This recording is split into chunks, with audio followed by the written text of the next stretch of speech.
report ne che say Ibrahim Konate ono so eye sani money bi sa aka no 1 year nti ono so ye friend na meba munya boche meba on fi say Madrid for na yesa nti enti ase o de on ko free agent FIFA Club World Cup man to SK man nko and FIFA Club World Cup date where next month yes next month na say the contract na end June so there's no way to bet me say eno na nka Madrid per se Madrid should be tua bibi kakra Madrid omunya professional o bo say omo per se omo de boy ko FIFA Club World Cup na no na tua bibi kakra e fan say pre-season competition ka yen tua bibi kakra mamo it was all test two players na do we play na go pre-season they want to kakra na Liverpool fans no de kan wa am boafu pa yese unzenka player osumbu ma club na wo kwa lisa wozenka club ni nyeska kakra wo but we de ono akwajiska gu ni bottom to mo feel say nka o de wo kokra na ma yenya kakra na yen fa replace yes bibia no e permanent nti o ade bi na for some reason say free on sir allow it to go because na papa ebe bia na de o 10 ene baba nti o mo man nko be am Madrid na me nti o ma se Central do be play for club oh say into negotiations wo Madrid person mo sign to give you no give kakra ma sign be sign ya wa to ne say sign na u ko bo bia dey free say na ko po bo next week ko be Alvaro Fernandez Angelo Still and so baba hey Oma abom di omo nya Galactico omo ye normal o say na Galactico ndi say normal bo say na Galactico bi ani we say no mbe so omo tuen bi o boss Angelo young players na Angelo Still and dey akwa bi na medicals na awie adi voice we enra no medicals no landing ya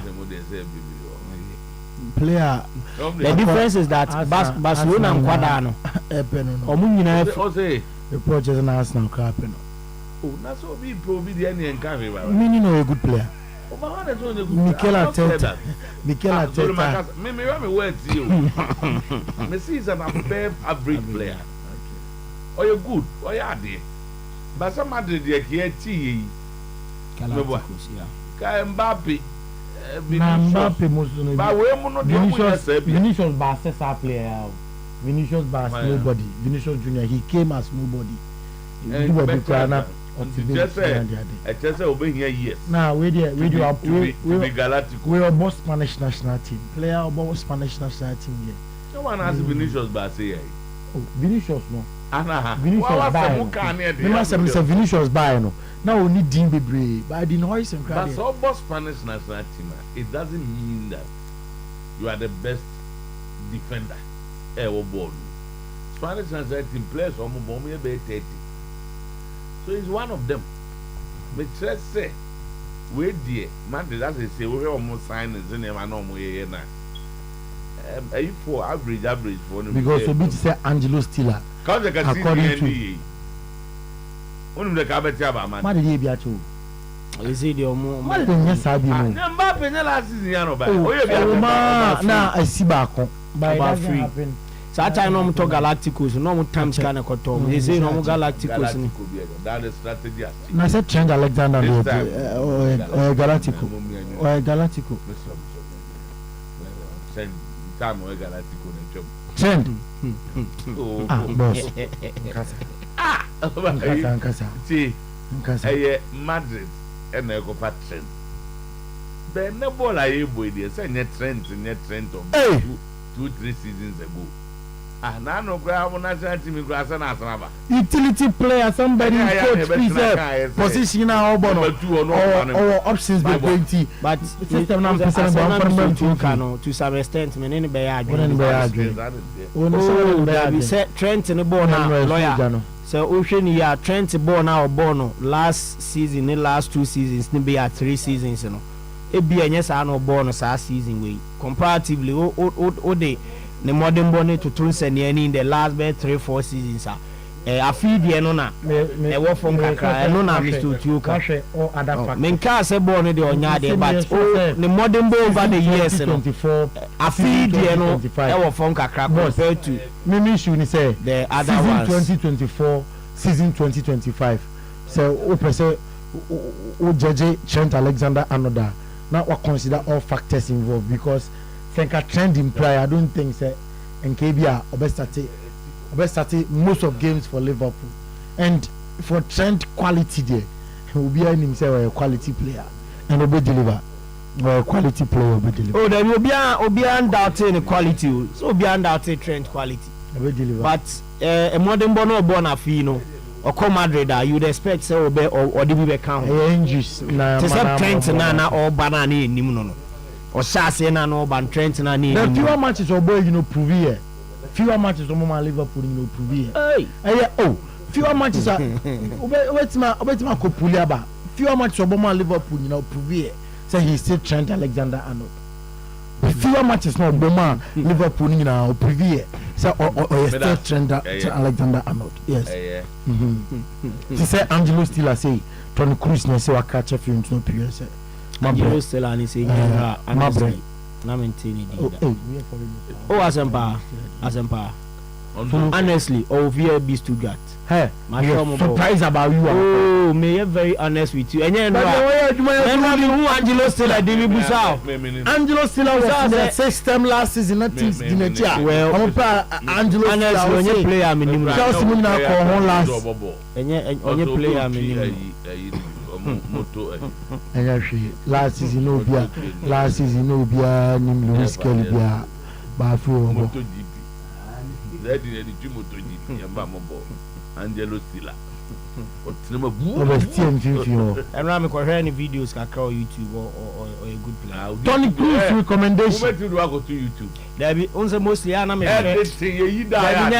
chef full match YouTube you the top player how me chef na highlight that hobo red wine it was a highlight or one na match highlight pa ya oniema bi o YouTube mu obeke solo abo ebia the man YouTube no okay and Angelo Stila. Pep Guardiola says an honor and a privilege to be in a third consecutive FA Cup final this weekend. Yes. Mikel Arteta Osi One director Beta Andrea Beta Omo Abenkrum your pebia open your pebia open problem your confusion Enede kukuru na bano. Kukuru ni dia kukuru ni se bewi na third second. Bewi na third second.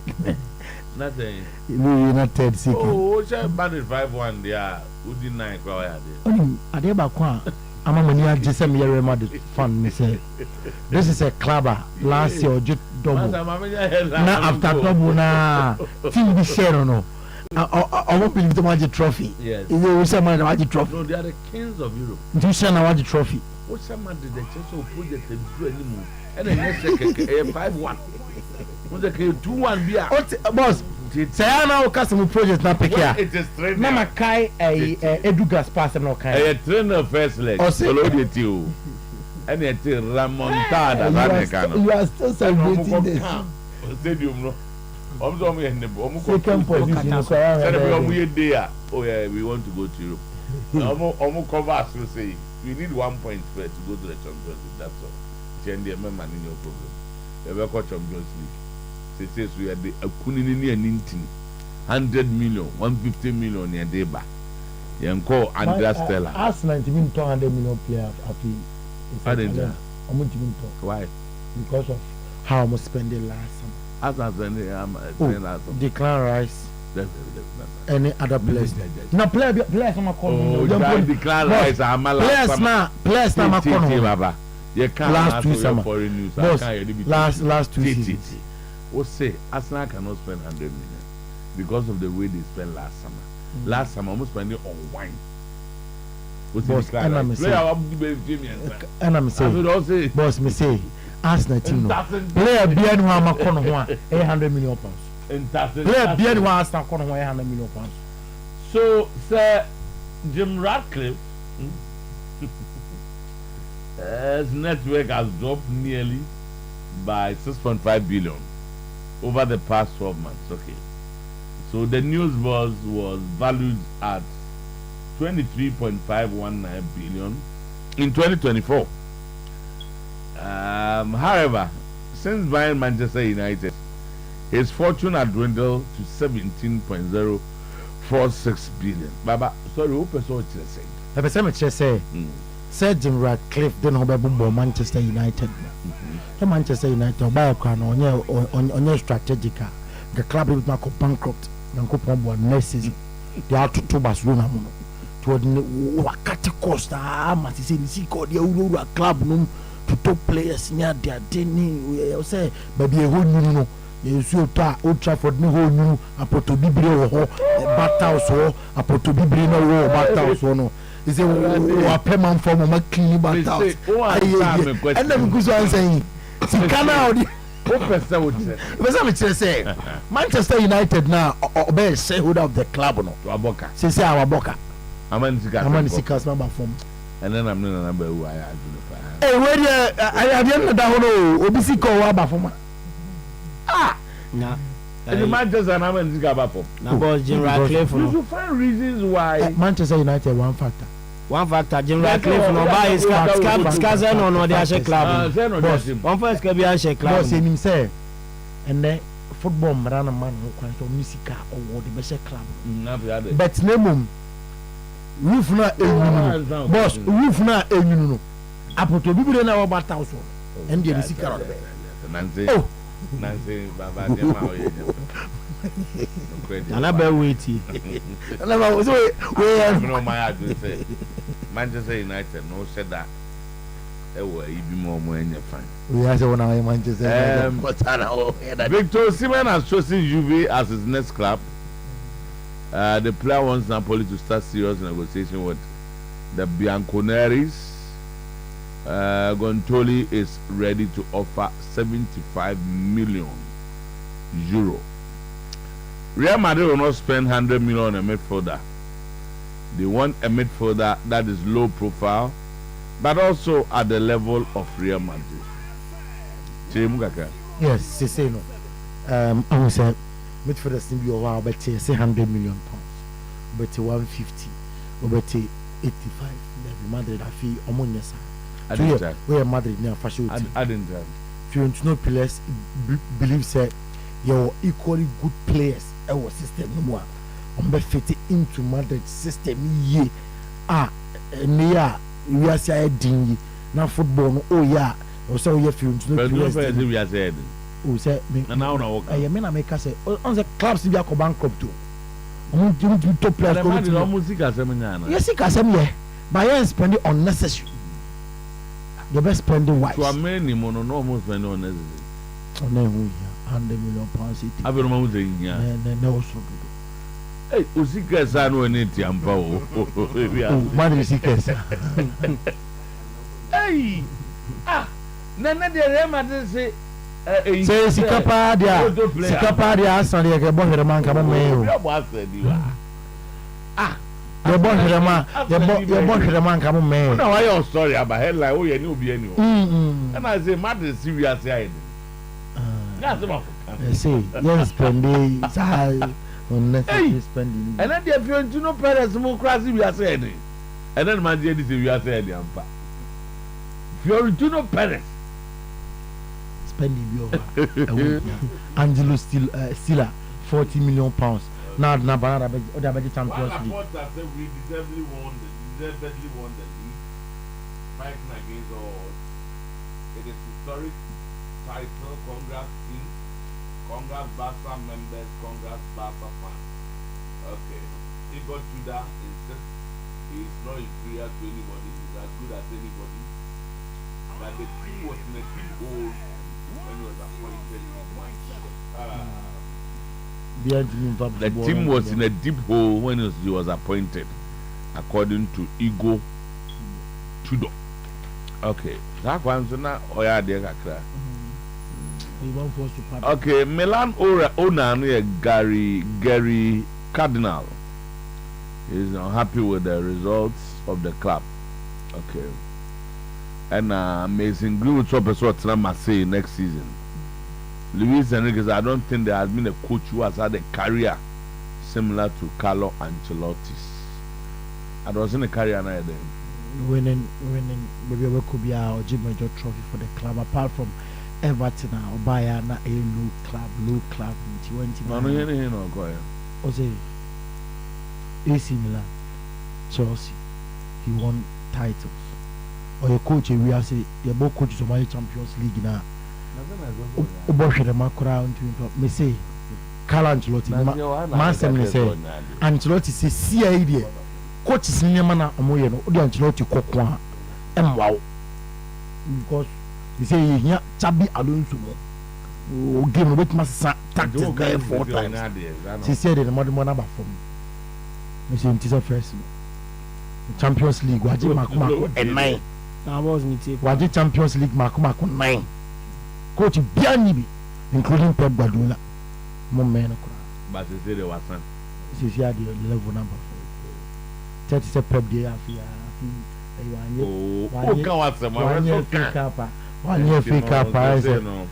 Carlo Ancelotti onya there according to Baba Isa.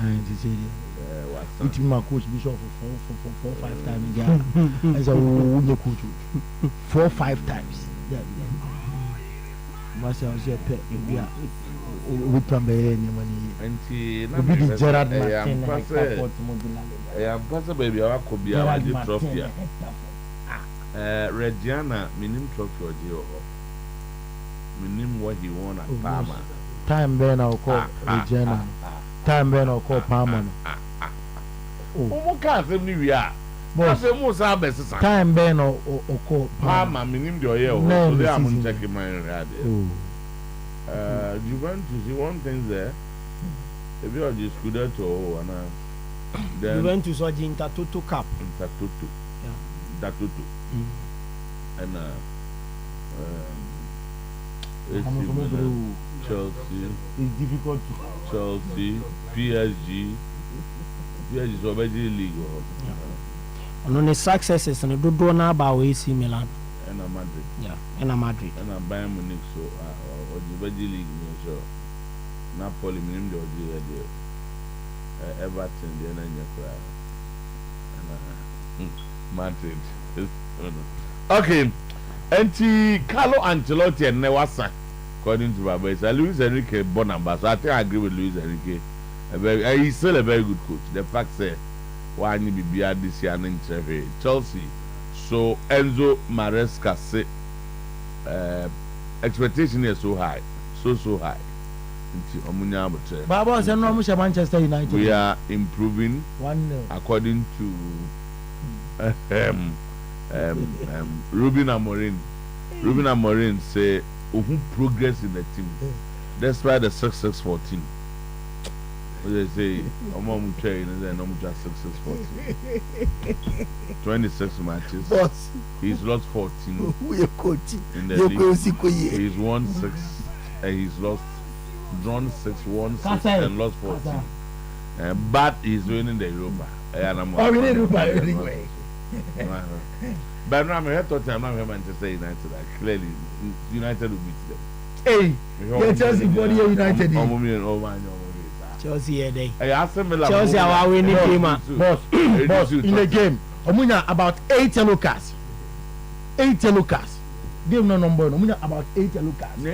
Na lawyer Hebo ni bi de. Ama Hebo ni bi. Ah, me see one na wo can you see one na wo ko. Oh yeah, first attack. Na Hebo. John dey say boy Hebo. Get was Hebo. Ah, Hebo. Ko say no DStv. We are personal attack. Personal attack. Boss, born and right boy. Obi o he bibia hu say Chelsea win we akwa no mu di Mares cartem. As a team nenye. United control game. And na Chelsea yi. We. Ah, mo wa mi o Chelsea yi. Chelsea yi o. Da be na Chelsea yi. Ah, so. more the head in Vibrant 93rd minute in Yaluka. I got to be now look at it in 9 minutes. You two no. Is it teams in yellow cards and there's a Munyade? Yellow card. Casemiro 47 minutes in yellow card. W press a news swap. I don't know what yellow card. Huh? Analogy.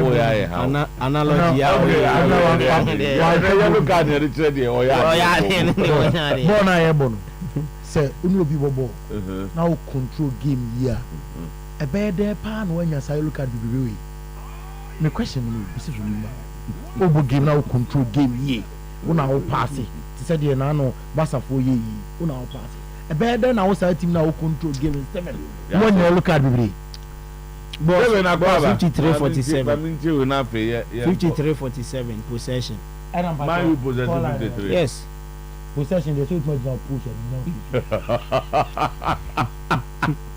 Match day 31, games of the 2024-2025 Ghana Premier League season returned to the various Serie after the FA Cup semi-final games were concluded last weekend. Okay, Kotokoni Dreams FC at the Ampian AAK, the second sports arena.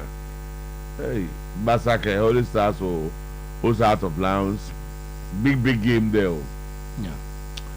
Vision FC at the Ni Eje Kraku Sports Complex. At the Vision Stadium, Tamaze Veno, Ni Eje Kraku. I didn't that's all. Young Apostles. Okay, so Basake will be out of bounds. Zolote. Boss meeting. Kotoko Beche Dreams. Baseke. And Draka. Busy Messi Young Apostles. Okay. Has no way. Bekum Chelsea. Away. Bekum. Has Beche Bekum Chelsea. Yeah. At the Accra Sports Stadium, yes. Me dear man, okay, so Kerala will beat them. Okay. Ghana didn't know what we know. Omuta. Ghana lead. Eba. Going to Eba. And then the war. Okay, now, as I said, when I draw your attention. Say, I don't know if I'm boy. Of the kind, I'm okay. I know Bobo, man, penning that Danny and they did. They do revenue. And I obey football. Na mama in tia de kakra. We are not the bond. So I had the one I did jawa. Minim so bi nyumbo bia we mu ha. Baba bo nyum wo akatiso. Adunu FM. Baba na about mid morning another drive. Let me go see program. Man. What? Buntu. Political program. Time we don't have a good book. I don't know today. You said that time we don't have a good book. Oh yes. The best regional minister. Yes. Ghana. The best regional minister. So now I say, now I say, channel. When I had a personal encounter with him on office as a Greek minister, young man Makacho, he's one of the best people Ghana ever had. Oh yes, incredible. And yes, he be a but Ninkomodie, I didn't want it. But for them, yes, that was time we don't have very good book. No. Now a segment or Oyerepa because I'm sorry, Oyerepa too. Why are they? You project near ma. Boss, unim sa from Punto anymore. Ọmọdé ní fa Pumamu efiri. Sankore ọmọ chesi ní studio ní ọmọdé ní fa Pumamu. Ẹnna ẹ̀ma ni bó pia Adéṣe FM. Bíbí àṣẹ ni. Adéṣe FM story no. Adéṣe FM story no. Adéṣe wà hẹ́yẹ́ yìí. Dàbí Adéṣe Kumasi FM story no. Ẹnna náà dàbí so ọ̀sẹ̀. So ọ̀fà Pumamu ọ̀ Sankore no. Ọ̀sẹ̀ Pumamu náà mi kyerè mu sẹ́. Ẹnna wọ́n ti mi ànkọ́ Sankore. Ẹnyẹ sáà nìtiẹ̀. Ọmọdé ní fa yìí Ẹnyẹ sáà nìtiẹ̀. Oyè show sẹ́ àti sẹ́ yẹ ti yẹ show. Ẹnna ọ̀ka nsẹ́m bi na mabunu ni bi sẹ́ ọmọ ntí ase. Ti ọmọ kọ attack ní o studio yes. Nti ọmọ wọ ẹ ṣe true to be na ọdẹ ní fa ọ. Ọba kọ kwan kura. Sada no. Bọ sada no. Adana no. Sada na ọka sasa na mi wọ tamale. Sada sasa na ọka no. Sada na mi wọ tamale. Mekọyẹ kọtọkọ Hatofok FA Cup. There Sadiq said 3 goals. Aye. Mi yẹ na de ṣe number Kumasi. Number start kuma. Tamale no I was sent by Dennis Oba Dennis. Sẹ́mi nkọ́yẹ commentary ẹnfama no. Nti mpoma mi fa yẹ wọ hẹ́n. Nti wa wɔn mbɛmuru báyìí na ɔyɛ dɛ. Obi a aba attack o. Ɛbɛ yɛ na ɔkɔ Tamale kɔyɛ commentary. Nfa sɛ wankɔ Sankore na wotumi kɔ Sankore bi mu yɛn na ade bɛ pia ade kyi. Saa tam na ma Dennis tiɛ adomba yawie deal no Alaja Bongo awie. Deal ni si yɛ no deal ni si yɛ no na onim sɛ yes. Ɔstaa bi ɔdi. Bɛbàtɔ abɛmuru bi ba hɔ. Ebi ama. Wango kansa ma mbɛmuru ama. Akɔyɛ mmeranteɛ discipline don no do that. Na ada na gate da hɔ n'akɔ pampɔ. Ɛna mi sɛ ɛnyɛ no korɛ meyɛ discipline. Sɛ udu evidence a na.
we na na la sabase kan wasem na ye de be ya de na be se om se omo ko fa African Cup ba Ghana na enye Kotoko Boys ya ka African Cup Ghana ye hu bi da sure mo I'm saying we be around 84 85 and odi inside you no kobo Azakes when the Azakes so ye also am so wafu no nan kanya Azakes e hu bi da okoye chiro be ro ti phobia boy so aye bi o anka de o ma ye de nti minim de ti abas kofa ba ya na all refer to new way hu achinya aba ba bia baba wie ne eba fie de be cancel number 3 hu on what is it so say go cancel ka Satan ni nyamo no mu nyamo we 80s okay ade mu so ni abonyu mu 80s da bi ti de ne be da awo na mu grade na ya bu ya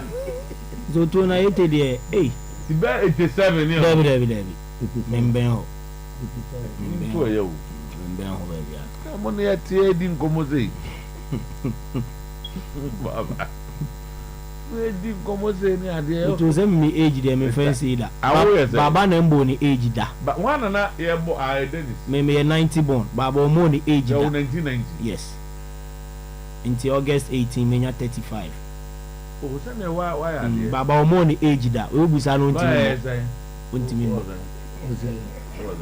na boss na do age obi be hu me age because so na come documents now WWE amango na do age na me say document David na ye dem de say nyam na meka wo age me and my decide say me but say me ka no ntimi mo ye ni kan nyam ko we ba na baba de awuram ada na obi edi ni age dey see me and my decide say why me it's my decision ebe man ko fu aka say we are potty akoko ara never na boss say so age dem anyi che o ma to no aka ne de odiwe say yes I'm say Ghana card no Ghana card be I say me 1989 7th July 1989 7th July abu de Ghana card me prove o say Ghana card oh me send am so I will not lie say we tell boss I will not lie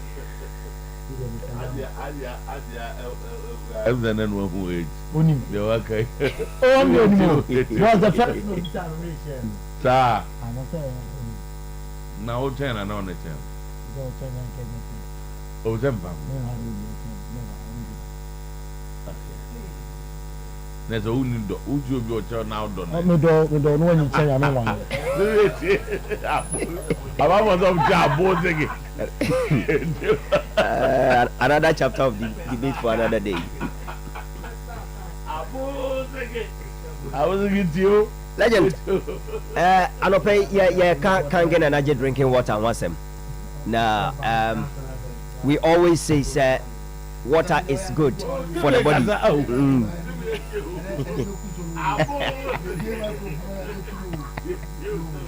All right, we are here to talk about Kangen Energy drinking water, the water that is raining everywhere in the country. In Sua, Bebia, Ubia, Ajiatun. Now, we are talking about the essence of hydrating the body.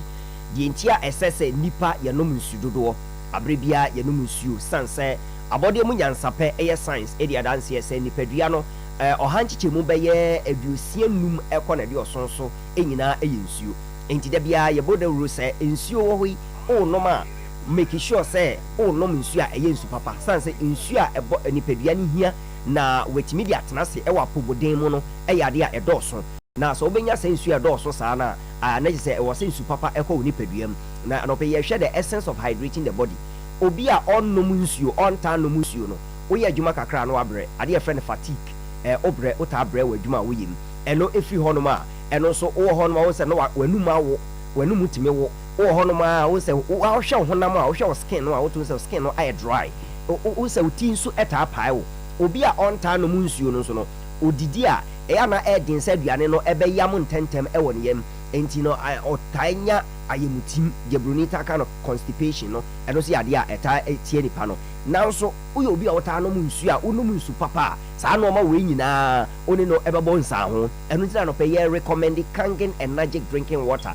e dia ma hwe ne fe de da screen so wo hwe ne fe kama 500 ml no fe na apart from ne fe no o test nsuo no so a there is no way a obe test Kangen Energy drinking water odi pH tester ebe sum na obenya color yellow ana obenya color orange ana say even green ana say lemon green o test Kangen bia na unya color blue ana so say unya color purple eno kire say alkaline we enya Kangen for na yeka science kire wo say o test substance bia na say acidic substance unya color red ana so say unya yellow ana say unya lemon green na just acid wom but acid na wom na isua na Kangen Energy drinking water enam say every acid state mu na any acid mu ntino eno nti na wo test ya unya color blue na anopei obi a wota nom Kangen Energy drinking water no then aya ema better hydration yakasa ema better hydration na ema nsuo edoso wo nipadua no ma nipadua ntimi adwuma se ne esese adwuma ni senti Kangen nsuo yi obi a enombi etitrefo enumbi oko sports ma edia kese wo sports mo bit say Manny Pacman Pacquiao boxer you can talk about Cristiano Ronaldo, you can talk about Lionel Andre Messi, you can talk about a whole lot of football stars and other stars or more other sports more or fa Kangen water any agro obeko omo kitchen near de no more Kangen water machine bi o ma omo eyusu na obia episode find it out. You can google from you can find it out on the internet, be it YouTube and as any other place obetimi hu na anopei the air company say Kangen obi onom Kangen Energy drinking water alkaline water no what you have ne say one free ni peduanum obi anim say the essence of drinking enough water, the essence of hydrating with good water for the purpose of removing of waste and toxins free ni peduanum into obi onom Kangen Energy drinking water no yedi ka say insuo has been proven to have microclustering property anyone yan kete enti onoma ade a insuo ye ne se onom no dodo a transporte insuo no mu enuane nuo na afen so mframa oxygen ekɔ cells enumu se na be ya nipadua no de be function yie na Kangen Energy drinking water no onoma ye ne se because ekuta microclustering property anyone yan kete ninji no easy se penetrate veins penetrate cells na transporting nutrients and the needed oxygen the amount nipadua because Kangen Energy drinking water nsuo a containing minerals bit say magnesium yenim the essence of magnesium the nipadua no calcium esa afen so iron enti saa minerals tete say ya wo nsuo no no Kangen water energy drinking water mu no eno na boama o hydration and afen so nipadua no so ne balance ye den konkan enti wo nipa o ma gidin wo Ghana ha any amano ne nyina so o mo nom Kangen Energy drinking water enye bibia say they have tried and they have tested o ma so nsuo na hwe hu say Kangen Energy water no nsuo a ade a ebo nipadua no yie pa. Now we are talking about proper cognitive functioning. Yeka cognitive functional sa nipa wadwene ebetimi aye adwuma se ne esese eye adwuma because wadwene be ye adwuma se ne esese eye adwuma brain no function etoda brain no rest brain no was relax obo ho okokete so a untumi na die ntia untumi na dehydration so betima cause sa ade no dehydration je se wonum nsuo dodo anasa unum nsuo ye nsu papa enti nsuo no entimi ma function brain eyie obibi a friend melatonin melatonin no ya dia release e nipa wadwene mu na ma oda wetimi adayi enti obi a suffer from say oda ontumi enna no enti na manfo no Kangen Energy drinking water obi say oh munsuo we ye normal me normal metimi da pa yes because one easy absorbed o nipadua no absorbing easily ema etimi bo fa untinimu baby esese adwuma ema o brain no etimi function yie. That is what water does and Kangen Energy drinking water does it and does it superbly well and nuntina manfo ensi Kangen water form no enti anopei obi a ohia Kangen Energy drinking water of course onipa bi ehia bi Kangen Energy drinking water onipa bi a ehia bi oyo obi a woton nsuo a make sure say obi wo shop a woton ma obi ma wo shop wa bra uni Kangen Energy drinking water obetima free office numbers no 0241 449191 ye kase ya obetima free number no sisi a anase so be send WhatsApp message ebeba ye be free ye be fa na fin so anyway di nkombo question bia obebisa afa Kangen Energy drinking water ho bia no ye be provide with the answers you need 0241 449191 9191. One I share our TV so any social media no numbers no really our screen so but on our radio for the benefit of them no and a yabo numbers no 0507 379474 0507 379474. Offer any of these numbers and 0241 449191. Offer our numbers yimubia sisi ya manoguso ameka say offer office Saturday all the weekdays na your office ayeye adwuma sisi ameka say offer sisi ya yebefa na ene wedi nkomo na order bia wo hia bia wo place order no so a ye deliver at the month free omo to e bi deliver obo on ma or order for bear 20,000, a be order 60,000, 70,000, 30,000, a be 2,000 cedis. Nina as early as low as 2,000 Ghana cedis. Obey media started a Kangen energy drinking water business. Now so what on a move. Sanse nipa agiatum sena mekaye yensu ye start a year produce Kumasi ano kanena manfo fritamale wa any other places na the maneka and the call any other NA Kangen water are spread across Ghana for Adaroma because of senior Ghana for jinsu we atum na nipa do na use no bia who say yes sa insuo emugu ahodo na Kangen energy drinking water prove to be exceptional water to people you know ama ene amanfo bebre na ashase tombi every region Ghana Ashanti region, Central region, Bono Ahafo region, Uti region, Volta region, everywhere baby obekubia your distributors, major distributors and agents baby omoton Kangen energy drinking water and kaneno and nanka obe free other region abakumasi ababeto and no original wana ebeo and say utie yen and I say utie me na hweme obisa wo say baby we himfa na obenya bia numbers na really screen so no obetima fa ofre eba office bed directed to the nearest distributor ebeo origin na wonso wetima kwakoto ho mo person money office daily direct Kangen energy drinking water no hono numbers no 0241 449191 na yeka hydration ho asem die tia wo behia se nipa wo no nsuo dodo ne se uyo nipa utie me na wait o person hu nsuo dodo ese se wo nom every day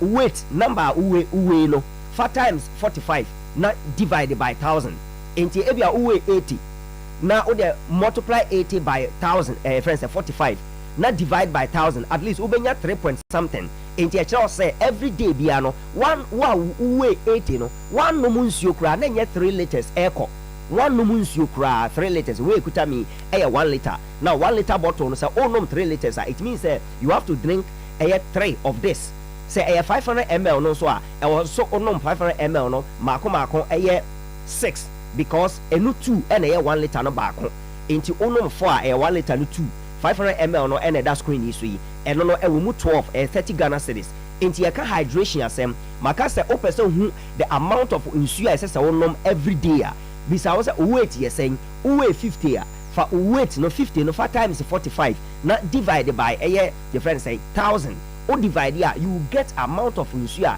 as say onom every day enti obi weigh 70 obi weigh 80 obi weigh every 80 ko 100 ko it means every day one no nsuo kra no na nye 3 liters 4 liters obi weigh be 50 one no nsuo every day kra na nye 2 to 3 liters a day eno no minimum as say onom obi ho a wosora no pa na say on te se sukom de na onom nsuo but sa ade we no ade a enya ade a ade papa sanse nsuo onom nsuo no wo make sure say nsuo nye nsuo bia so keke na onom na mo onom nsuo papa de be maka say nsuo acidic manipadua no efrefre yare but nsuo no alkaline manipadua ejira nyina so na Kangen water de ntia ye ka say alkaline say wan ka so betima test de bia buy recommend say this is the pH indicator and as a pH tester wan ka so betima to o ye nsem no 200 Ghana cedis say onya bi Ghana pharmacies and as bia supermarket o betima to nsuo bi a wonom bia test pH scale no o dia Google o say o pH scale Google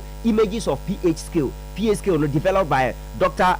Laurit Peter Lauren Sorensen Dennis doctor on no develop the pH scale and any name na use our laboratory na palace no stripes na ho no yellow just substance no acidic green just substance no say green here light just acid womb demo acid no and also since your idea no will test no neutral yes pH scale no and that's we another indication no thank you very much from air production room acidic and what left no just color red from color 1 0 na kwa kopem 5 on mujina o ma de no acid wom. The lower the number, the higher the acidity. Enti aka say neutral yensu ya dantem enu nti na ye ka pure water no se nsu no pH ne 7 na che say ehonom eno no den eno enya acid ne mo no so enya alkaline. But kangen water no alkaline water enti pH scale ni da so de ma me fa eno ansi na me soro so no ma me test kangen water no quickly emfama ohwe pH scale na da so na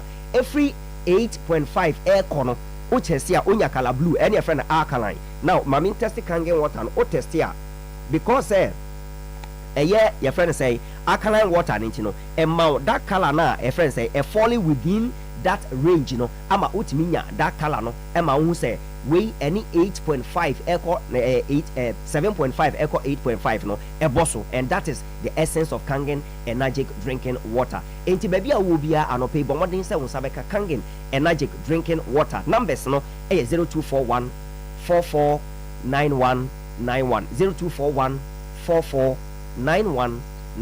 O send a WhatsApp message, o send a SMS, voice note to cry. Question be your person ubisa. Your Kangen energy drinking water ne ba in 500 ml, your 1 liter and your 2 liters. Ni na offer ubis question be obibisa biano. Ya de bema anati be you ano ama wankasa unsa 18 akabi. Make sure say wasora no pay ubenya Kangen energy drinking water anom na a hydrate you nipadua no ebe transporting nutrients akoma onipadua na cells no e de aye adwuma yie na ma ene tipaya eboro so ebe free ho constipation ayemutim ebe free ho obi a oye adwuma kakra na wabre ebe free ho oda ontimi na obeda na adwo you ube release awo mpa no so ade ache e wo so so kwa adwuma onnom Kangen energy drinking water eyi free nipadua no no na ma nutrients apapa ebe ma brain no so a relax wadwene no be relax amani nipadua no so etinyada na wada ena ho. Once again for the last numbers 0241 449191.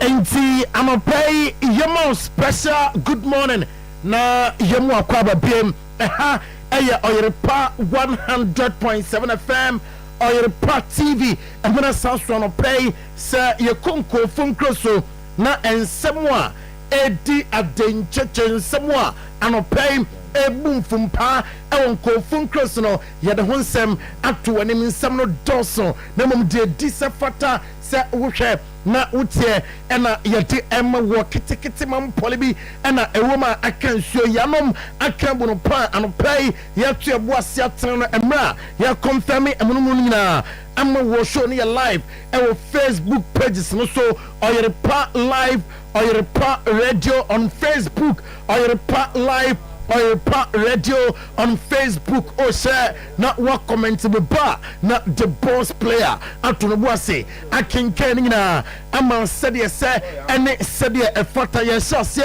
fit matcha over the weekend. Etoka and games nibi etoka. And then matches nibi about top Fernafe or Chinam and the Monday matches no at me at so na and now our Africa final our Wembley Stadium London come on 3:30 and now Crystal Palace and Manchester City at the Albion Stuart Atwell about Center referee our game now for Cup Confederation Cup abusuam 7 p.m. RSB Bakani and Simba and the Albion our start municipal di Bakani and a game about me atofema and pay your sound semina up to an live on Oyerepa TV live on Oyerepa 100.7 FM now and 10 times Yancham Fent Lake An much Saudwa Etokam our Fent Lake Anum say and a see at your Olympic drama say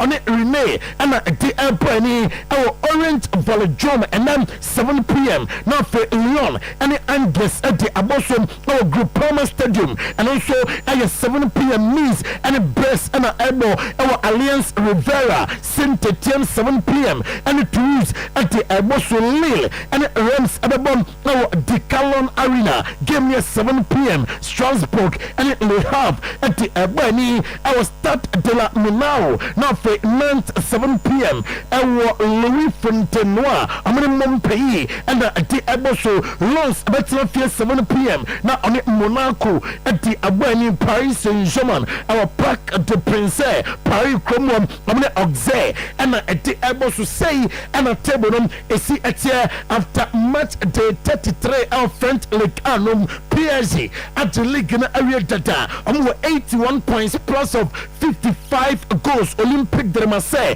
at also 62 points plus of 25 goals. After Monaco at also Miensam with 61 points plus of 26 goals. Nice at also a 57 points plus of 19 goals. Lille at also a 57 points plus of 15 goals. Strasbourg also in 57 points plus of 13 goals. And Olympique Lyon at also and so with 54 points plus of 17 goals. Top scorers and Rantia. I'm a promo day. Now I'm a set more goals. Our front like Ousmane Dembele. Our Paris Saint-Germain. Our 21 goals and was Mason Greenwood. Our Olympique de Marseille 19 goals and an inside at Akan Kalumwendo. Our Rene 17 goals. Jonathan David. Our 16 goals and a Bradley Bakola. Messi Akai and Paris Saint-Germain and also as a 14 goals. Yeran 7 at 2 and our Juma Dem so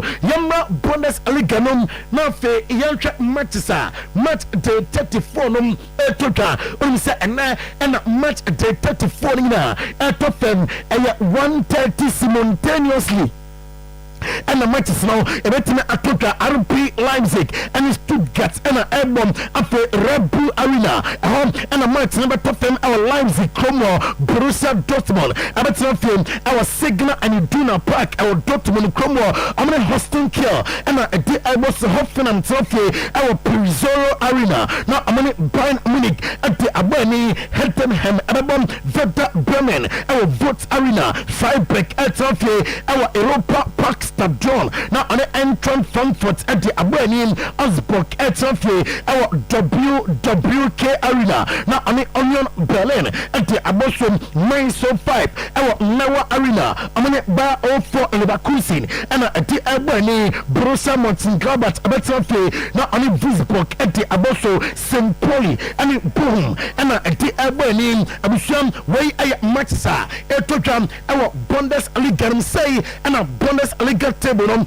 at here after match day 33 Abusham and my koye Emma teams be Bayern Munich at Dilly data among our 79 points plus of 63 points now 63 goals and some and on 79 points plus of 63 goals and a Bayer 04 Leverkusen at also 68 points plus of 29 goals and Trump Frankfurt Tosumi and Sam 57 points plus of 20 goals Freiburg Tosso and 55 points plus of 2 and after Dortmund Tosso and 54 points Mainz 5 Tosso 51 points and RB Leipzig Tosso and so 51 points and I say and a top scorers you see at here our Bundesliga Hurricane our Bayern Munich 25 goals and what's na Sehu Giralsi our Dortmund 20 goals Patrick Schick our Leverkusen 19 goals Yerin Semina at 2 and I'm a play our weekend edition of today's sports no so Abusham Yerin Kofun Crosses and I add 1 10 times so Yerako Serie A no na fe ya matches out one but our Serie A no Abusham say City and na Genoa and Atlanta babom our Stadio Comuni League Ferraris at 6 p.m. now for Otslam at the games no at me atwas simultaneously 6:45 p.m. Cagliari Otslam our Unipo Domus among and Venezia and at the Albany Fiorentina about our Stadio Antonio Franchi Firenze now on it Bologna at the Abosom Heras Verona at our Stadio Mac Antonio Bentingondi among and Como and at the Albany Inter Milan our Stadio Giuseppe Mayanza on it Lazio at the Abosom Juventus and Udine and our Allianz Stadium Torino Como Lecce about Atrofie, our Stadio Tori, now I'm any Torino, at the Abani, our Lecce Como, Monza, our Bomb Empoli, our new Power Stadium, our Monza Como, not Parma, Atrofie, our Stadio Emno Tardini, now on it Napoli, at the Aboso Exam, Roma, any AC Milan, our Bomb, our Stadio Olimpico, where I matcha, Etogam, our Serie A, Kupongwa, Otsna, and a matcha Dudona, Emetima Atogana Bakupe, and our Genoa, and Atlanta say, and a table room is see at after match day 36. You want Napoli only team with 78 points plus of 30 goals. Inter Milan at also 77 points plus of 42 goals. Atlanta at also 71 points plus of 41 goals. Juventus at also 64 points plus of 20 goals. Lazio at also 64 points plus of 13 goals. AS Roma at also 63 points plus of 17 goals. Bologna at also 62 points plus of 13 goals. AC Milan at also almost 60 points plus of 18 goals. Fiorentina at also and Chrome 59 points plus of 17 goals. Como at also a team almost 48 points minus of 1 goal. Say and top scorers is see at here na Matteo Rizagi Arusia Kai Emma Atalanta 24 goals and what me asher more skin our Fiorentina was 17 goals after Adimula Lukman Atlanta 15 goals. Marcos Thuram our Inter Milan 14 goals. Romelu Lukaku Minama Bolingoli Boli Napoli 13 goals and Ossolini Ricardo our Bologna 13 goals and Ossolini Etime Asha and pay yet attempt Dov Big and so Emma was 12 goals. Osiakai Emma AS Roman Tentemson Yanko Spanish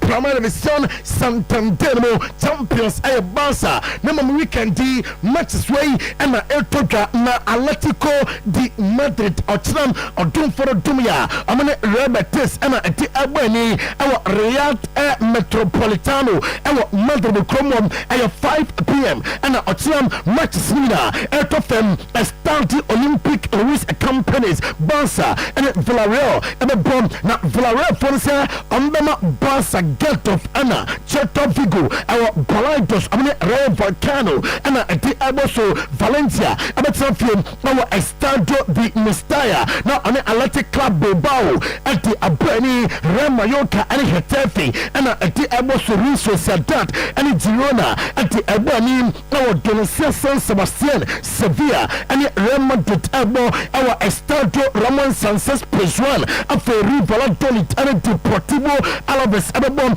our Estadio Municipal Jose Zoroya now for Las Palmas and Leganis at the Aboso our Estadio de Gran Canaria our Las Palmas Como na Osasuna at Sofian our Estadio Alceda our Pamplona amane Espanyol and the Abani say and a table is see at here after match day 36 FC Barcelona at Liga our 85 points plus of 61 goals. Real Madrid 78 points plus of 36 goals. Atletico de Madrid at 70 points plus of 31 goals. Athletic Club Bilbao at 67 points plus of 27 goals. Villarreal at almost 64 points plus of 17 goals. Real Betis at 59 points plus of 10 goals. And a Celta Vigo at 52 points plus of 2 goals. Yadan Samina at 2 and I'm not play say and a petit no esi etiam petit no a Kylian Mbappe Latin and a LD the petit with 28 goals. Osiakai Emma Real Madrid Robert Lewandowski Osiakai Emma FC Barcelona was at 25 goals. Na Antimi Tamil our Osasuna 20 goals and was Rafinha our Barca 18 goals. Ayosi Perez our Villarreal 18 goals and Alexander Solot our Atletico de Madrid 17 goals. Julian Alvarez our Atletico de Madrid and also as 15 goals. Say and English Premier Premier League match day 37 or Abusham Abeko and 2 matches and a team etoka and Aston Villa and Villa Park or Shomunum at Tottenham Spurs and to be ante na every concern and Abubakar Kamara and I brought 2 goals Emma Aston Villa and then Chelsea made 2 and him say I'm better qualify for the Champions League and if I'm a qualifier it be huge for Chelsea and now our Stamford Bridge so I'm at Manchester United and show Ekabakwa Manchester United Anthony Ante 71st minute and Marco Correa and the only goal in the game at the Emma Chelsea and then games way and at also our Goodison Park and Everton and Southampton and at the Aboso Michael Oliver and Santa Rafinante Nankupabua 115 West Ham United and Nottingham Forest at the Aboso our London Stadium Samuel Barrett and Santa Rafi Brentford Adabo Fulham our G-Tech Community Stadium Gerard Gillett and Santa Rafi Leicester City and Swiss Town at the Ebony our King Power Stadium Andrew Ketton at Santa Rafi 2 p.m. Arsenal about Nonian Sam at Pelmy Watchna among Newcastle United about our Emirates Stadium Simon Hooper about Santa Rafi now for Monday night football yana Brighton on Liverpool album our American Express Community Stadium John Brooks at Santa Rafi Crystal Palace and Wolverhampton Wanderers about our the Sahel Park David Webb at Santa Rafi now for Tuesday Man City and AFC Bournemouth at the Abani our Etihad Stadium Thomas Brahma at Santa Rafi say and English Premier League table AC Arsenal Abusham one tossing and now Liverpool LED with 83 points plus of 46 goals. Imagine League level Arsenal tossing 68 points plus of 33 goals. Newcastle United at also Miansam 66 points plus of 23 goals. Chelsea I'm at also 9 after say and also Manchester United and what match day 27 and Wahui at the across 66 points plus of 20 goals. Aston Villa Abatosu Enum after Enra also Tottenham Spurs and also our 66 points plus of 9 goals. Man City about 36 matches on them Atosu Ensiam 65 points plus of 24 goals and Nottingham Forest Atosu and Son with 62 points plus of 12 goals into run in them and why didn't run in okay Chelsea and when now and to say and our top scorers now is see Etienne our English Premier League and Manchester in the English Premier League Amasha more goals Mohamed Salah Gali is a kind Emma Liverpool Nema Koye at the Amana Afi 28 goals and was Alexander Isak our Newcastle United 23 goals and Alexander Isak Mensa Etime Eka Ellen Haaland Ayel Juma Emma Manchester City 21 goals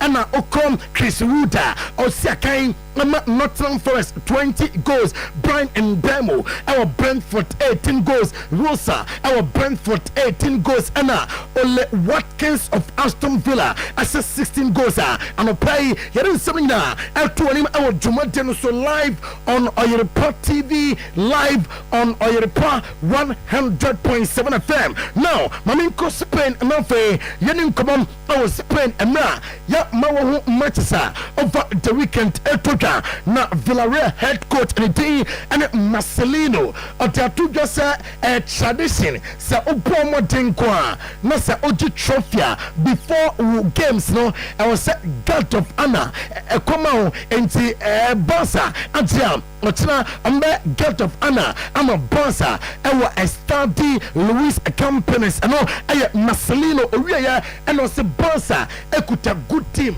na omo ye beatable team found say e Barca until Liga na Villarreal ekono omo di kwako diagro ensisa omo fighting here for the 3 points na one Laporta or say Barca deserve sa omo time eje the league na adeba kwa all can say team no cry now think a Champions League no omo far now that is football Jamaica and it's a boys na there coach na there afa or can the boys and say why ni say no asu there be doso Yankopon 2025 2026 expectations was so I'm back manager with 2 or 3 signings now for I'm their competing year and yet one Laporta you want bounce assure yeah not yeah can transfers once more I mean front to him say Jonathan Ta a free agent after the season now the name is Jonathan Ta and come on a cost ten boy in there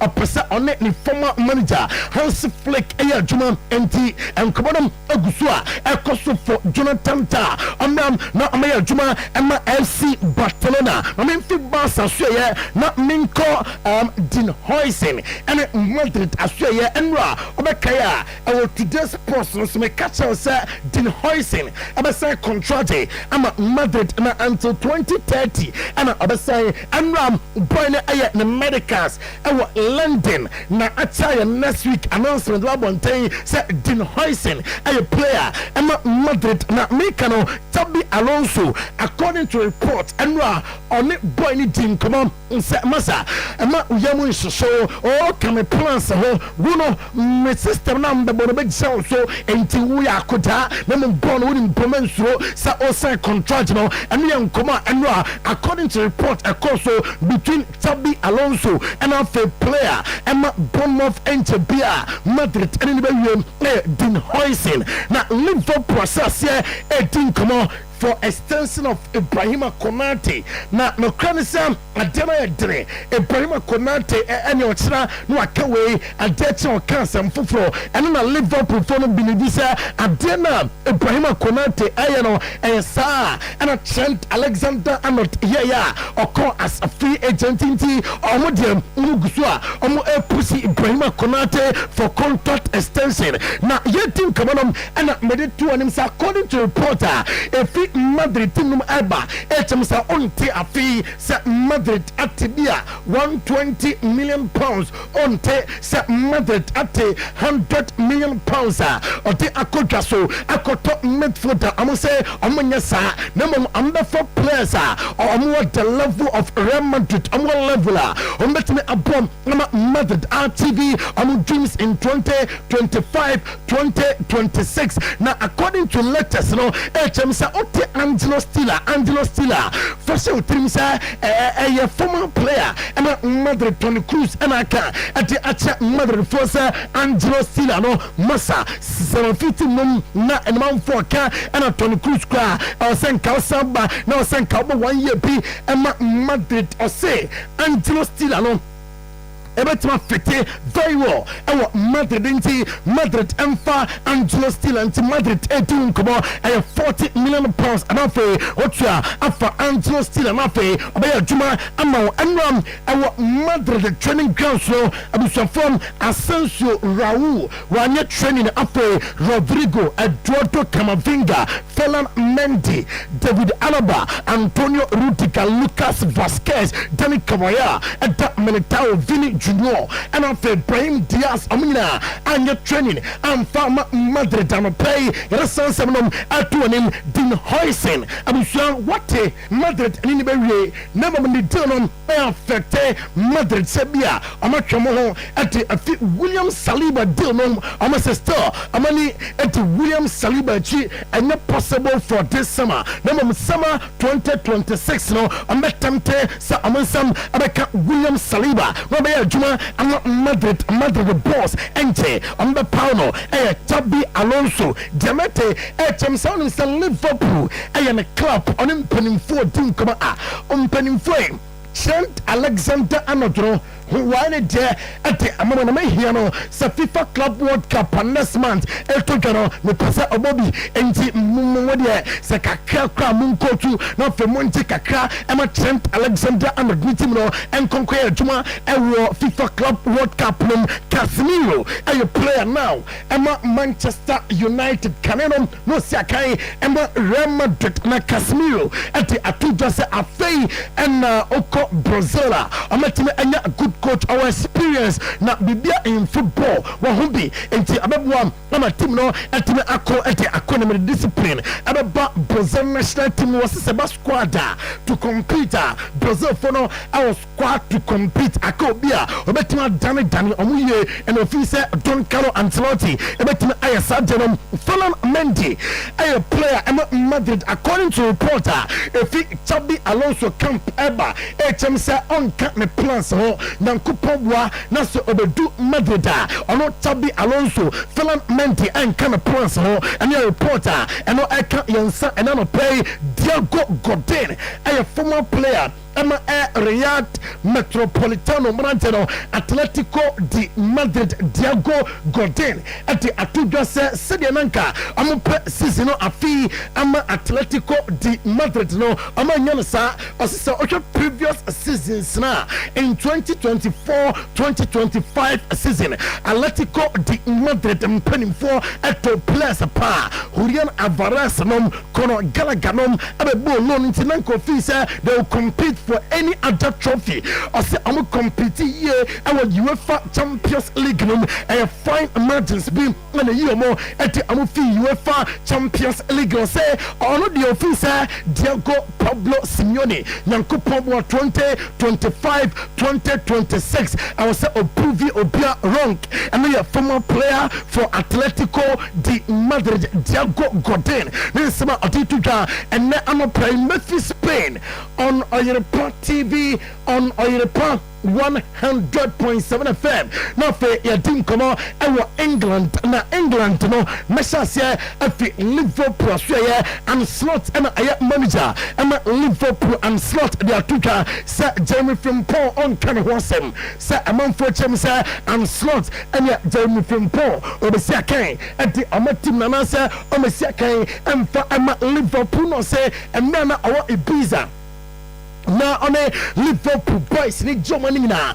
odwe kwan abafa so I improve Liverpool namom on fan and see one player so say chin I was say Jeremy Frimpong eba abaya juma am Liverpool equal good players so Liverpool no 18 kono Kawoka at the Atuja say okay the three lines of England national team na Reece James double of other players was say okay Kieran Trippier na okay Trent Alexander Arnold no Kawoka na and never bia ono Kawoka etimi ayano Reece James etimi ya enti oya miss of a fullback otimi kona nim otimi defending enti oya super player say injuries and delay ni progress like aka na okay games na say Chelsea captain Reece James ebona obininsa wasan fanantuma pefra abebuam ama the three lines of England etimi ako eti akona nim and slot their tutor sa Oka Federico Chiesa a former player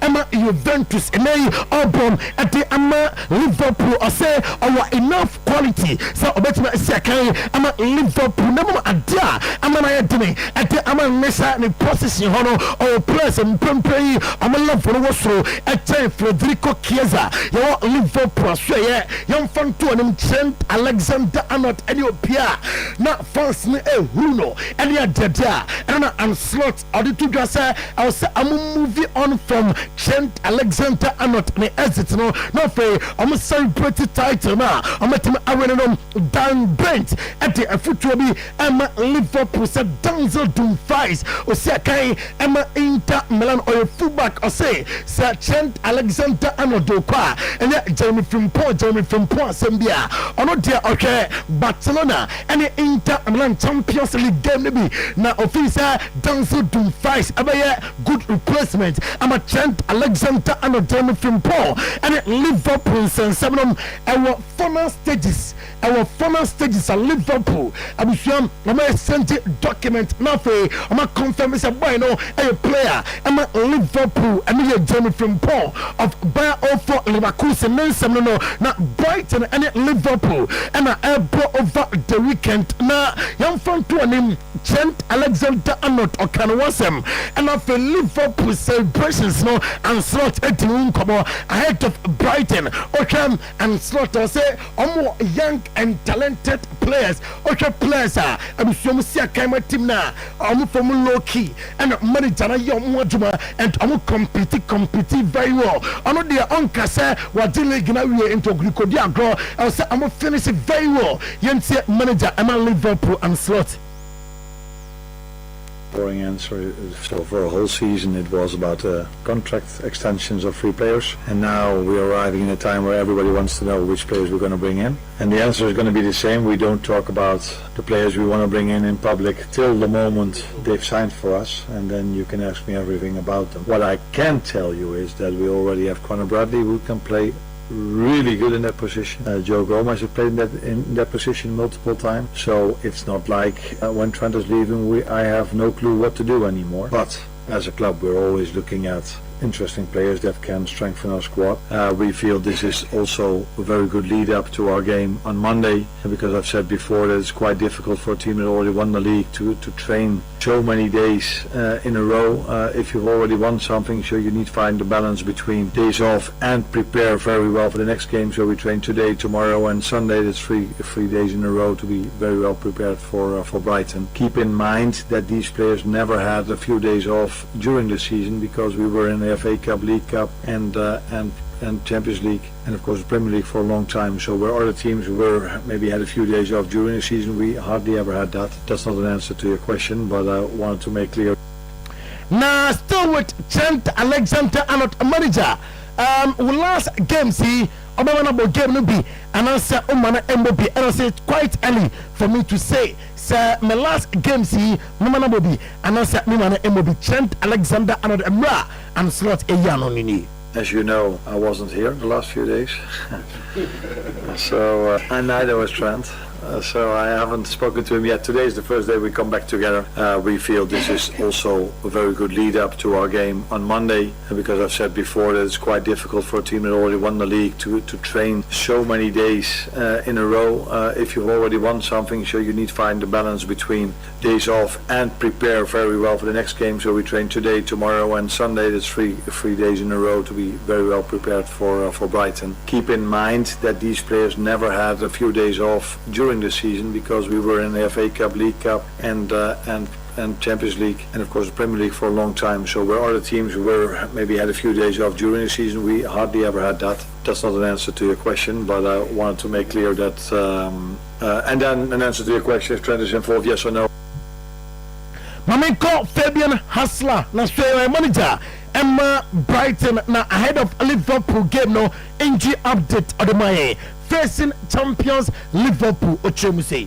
I'm not focusing on them, so they deserved it. They win the Premier League in an impressive way, so it's not our responsibility to comment that. Our responsibility is to be ready on Monday, to be the best prepared team we can be, to play a high intensity game, to be ready to compete with a lot of individual quality, and that's our responsibility. The rest we won't come. Yeah, we had two very emotional duels in the beginning of the season, and I'm very impressed by him, how stable his team played, how active and how intense they were in all their games.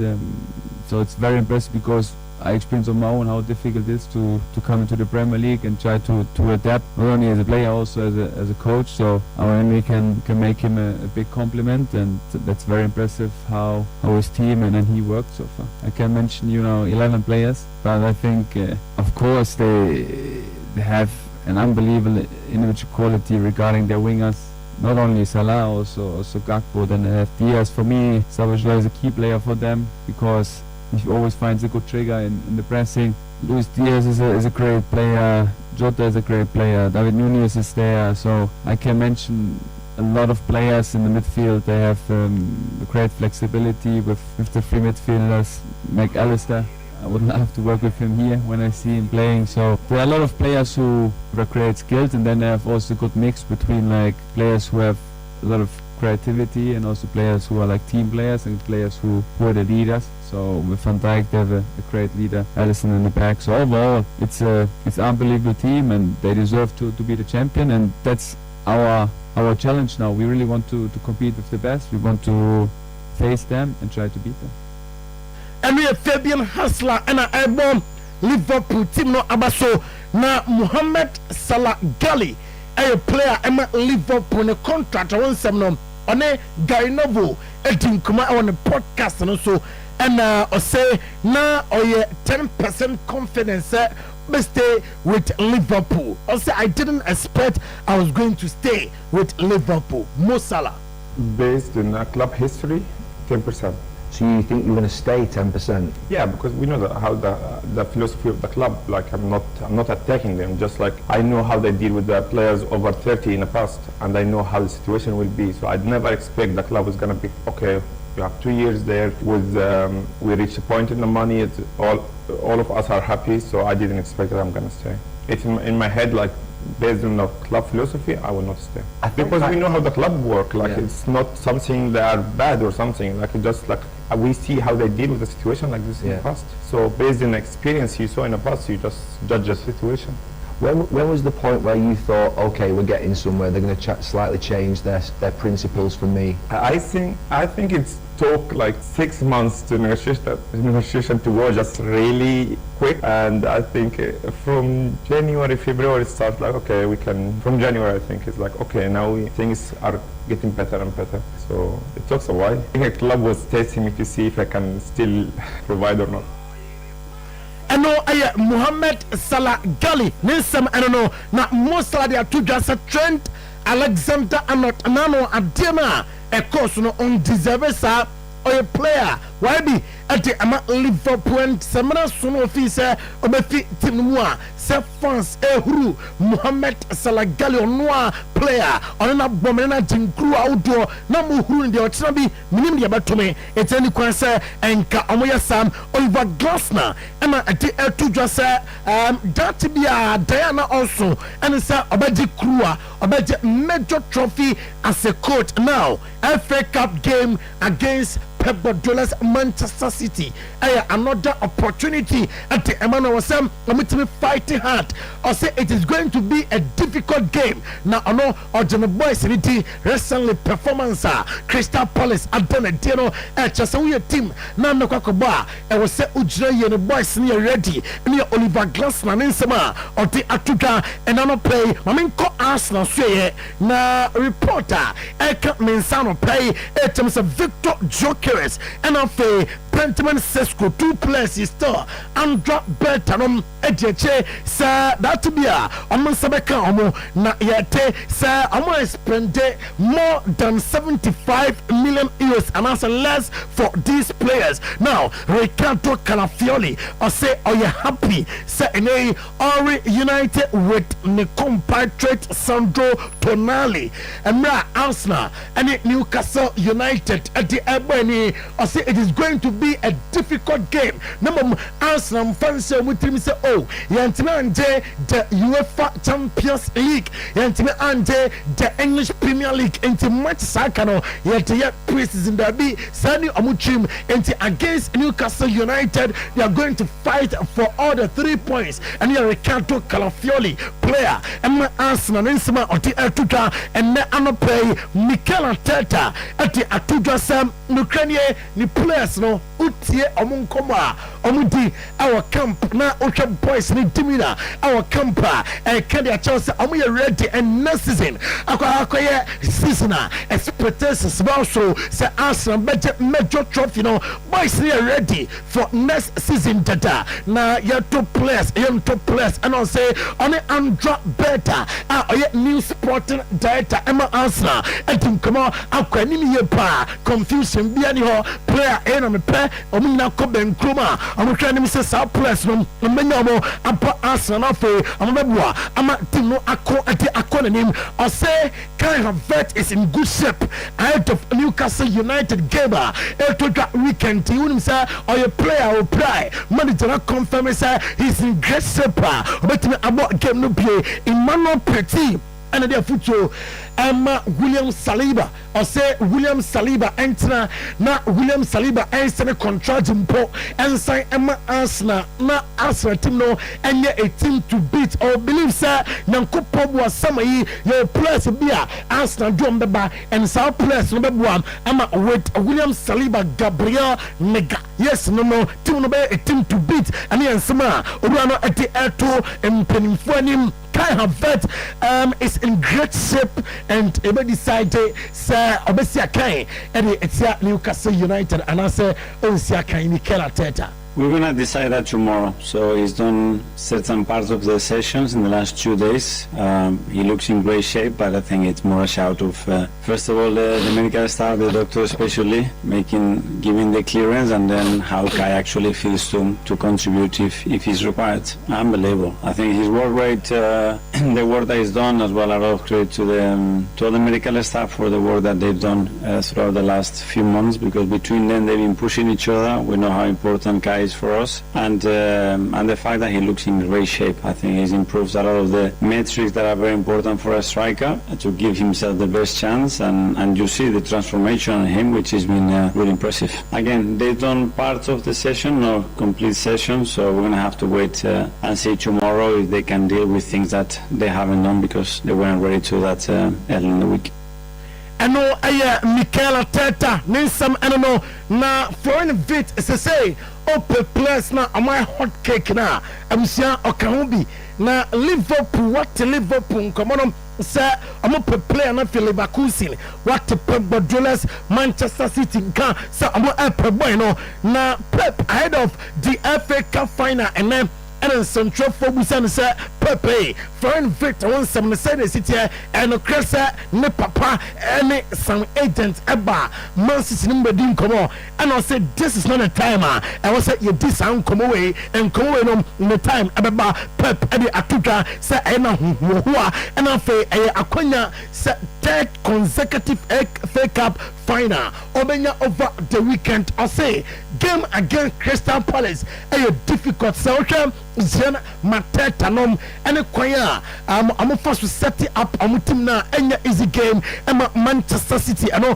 I Pep Guardiola Pep say Rodrigo Cascante Obekaya Oprai na I say much better is a training na na embawa ahotoso say nyankopon one next season obejemu aya juma Manchester City I say I'm pesa I'm win FA Cup no Emma I'm supporters also about City no Amphibia City fans resle and your Champions League Premier League no manya say no I was say OJ FA Cup Emma fans no Ellen Haaland said I was say Kevin De Bruyne I'm man good bye now goodbye now I'm to Emma Kevin De Bruyne I was say I'm winning the FA Cup for Kevin De Bruyne and Ellen Haaland and sama of the Ertuga and now I'm play with the say Manchester City any day Juventus player Andra can be a switchy now I'm play I mean confirm me Emma says say I'm the Ertuga say Andra can be a so no TJ and a reporter and if you ever you might say Pep Guardiola on a choir doctors no afa so Emma Rodrigo Cascante a fully fit I believe say but me abua next season now I say are a better player now. How is Rodri progressing and is there even an outside chance? Much better. Is there even an outside chance he could be involved? I'm waiting the doctors. We make a surgery when they tell me he's ready, he's going to start. We don't want to, take a risk and make a setbacks now in that moment. I'm thinking just in tomorrow game, winning will help us for the final we have on Tuesday against Bournemouth, and I select the team like for the way they play, the best to beat them. Ano ayan sama operino eti atuka Manchester United owner according to reports Sir Jim Ratcliffe the net worth a drop to 6.5 billion pounds on say the past 12 months Sir Jim Ratcliffe the sikasem about from na India's group boss no of value 23.519 billion pounds in 2024 rich list. However auto United no ni fortune adwundo 17.046 billion pounds ɛno ɛyɛ sɛ Jim Radcliffe ne latest ɛne ɛgyama wɔ Oliver Glasner ɛde ato dwa sɛ emotions no were one in the place no ahead of Man City game a ɛto dwa ɛnɛ no ɛwɔ Wembley Stadium ɛwɔ sɛ ɔmo to ɔmo ase na ɔmo kɔmɔ mo normal football. Marcus Rashford abusua, according to Paul Dickoff, ɔyɛ former Manchester City star, ɔsɛ football dema Marcus Rashford ne sɛ ɔmpɛ team football na ɔnkɔ ɔngyendi sɛ system na manager Okoti United Elbono Rumpin Amorim Elbono about fitting into the system. David Moyes said the last game our Goodison Park as Everton senior team with the Obeka at the Archer Boys and they say or some omitimina victory now from Kunde a call at the Emma Root Van Nistelrooy on Zemivanti 500 games 200 goals. That is incredible from Zemivanti and Ruud van Nistelrooy and Bonabasso. Yes, for me, I always when you see the amount of time a player is performing in the highest level, for me is the biggest achievement when you are capable of performing 13 seasons in this level, coming up to 500 games, coming up to 200 goals. I think that says it all. It says something on your mindset, on your standards, on how you live your life around football, preparing yourself day in, day out to perform. I think over those 13 seasons at this football club, and then of course you're going to look at the trophies he won and also the individual achievements he reached, which is a total package of one of the greatest. Yeah. And see, and Ruud van Nistelrooy on Zemivanti na Oko Nuno Espirito Santo na suya oye Nottingham Forest coach on Taiwo Awuniyi unsa waye Serie na ose one I say player safety no amu improve measures no na ede ema Nottingham Forest players and after technical team na Nuno Espirito Santo. It's been very difficult on us and on everybody. The concern of the injury that he had, the situation that he went through. It's been hard on us. Yeah, but the law is like that. You cannot blame the referees on that. They follow the guidance. So it was clear offside. Everybody knew, but the players have the instruction to play to the whistle, the referees have the instruction to play to the whistle, so unfortunately it happened. Yeah, since this law came was immediately some concerns regarding that aspect of the game. Serious things can happen, or even in terms of the law by himself, if there's a red card after an offside, how can you control that, all these situations? But they are aware. I think it's more than anything about the law, because the law cannot change now for the next season. It's about the guidance of the referees. When it's so clear, let's try to avoid. It was a bad moment for everybody. But we have to move forward. We have to understand that we cannot change anything now. If I had to change something, was immediately if we knew the seriousness of the injury, it's called the ambulance and take it. Na Rumpin Amorim on Patrick Dogu ekasa after said no I was Stamford Bridge amulisu 1-0 to Chelsea.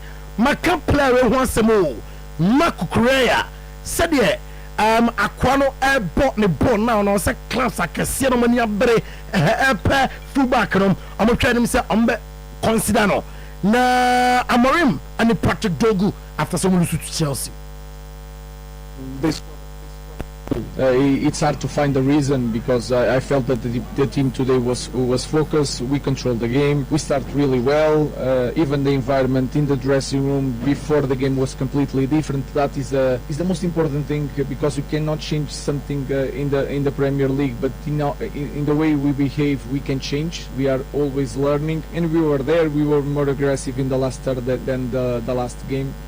But we suffered a goal and we missed a little bit luck today. Yeah, of course, and also the yellow cards in the end. I don't like yellow cards, but I like the how aggressive they were, and they were frustrated to lose the game. And that, for me, it's a good point. Of course, we want to win, but today was really important to play, to be competitive, to prepare the final, and we were competitive. So Patrick, a tough defeat. How do you reflect on that performance? I think we started really well. We were controlling the game in the first half, and then it's the similar situation where they score a cheap goal and we find it difficult to equalize and score a goal. Everyone is really disappointed. We were not really thinking about the Europa League final. We were thinking about winning this game, and so everyone is really angry and disappointed in the dressing room. Yeah, we have to recover well, and then we have to show fighting spirit in the final. And we have to look each other in the eyes and really give everything back to the club and try and go and win the trophy.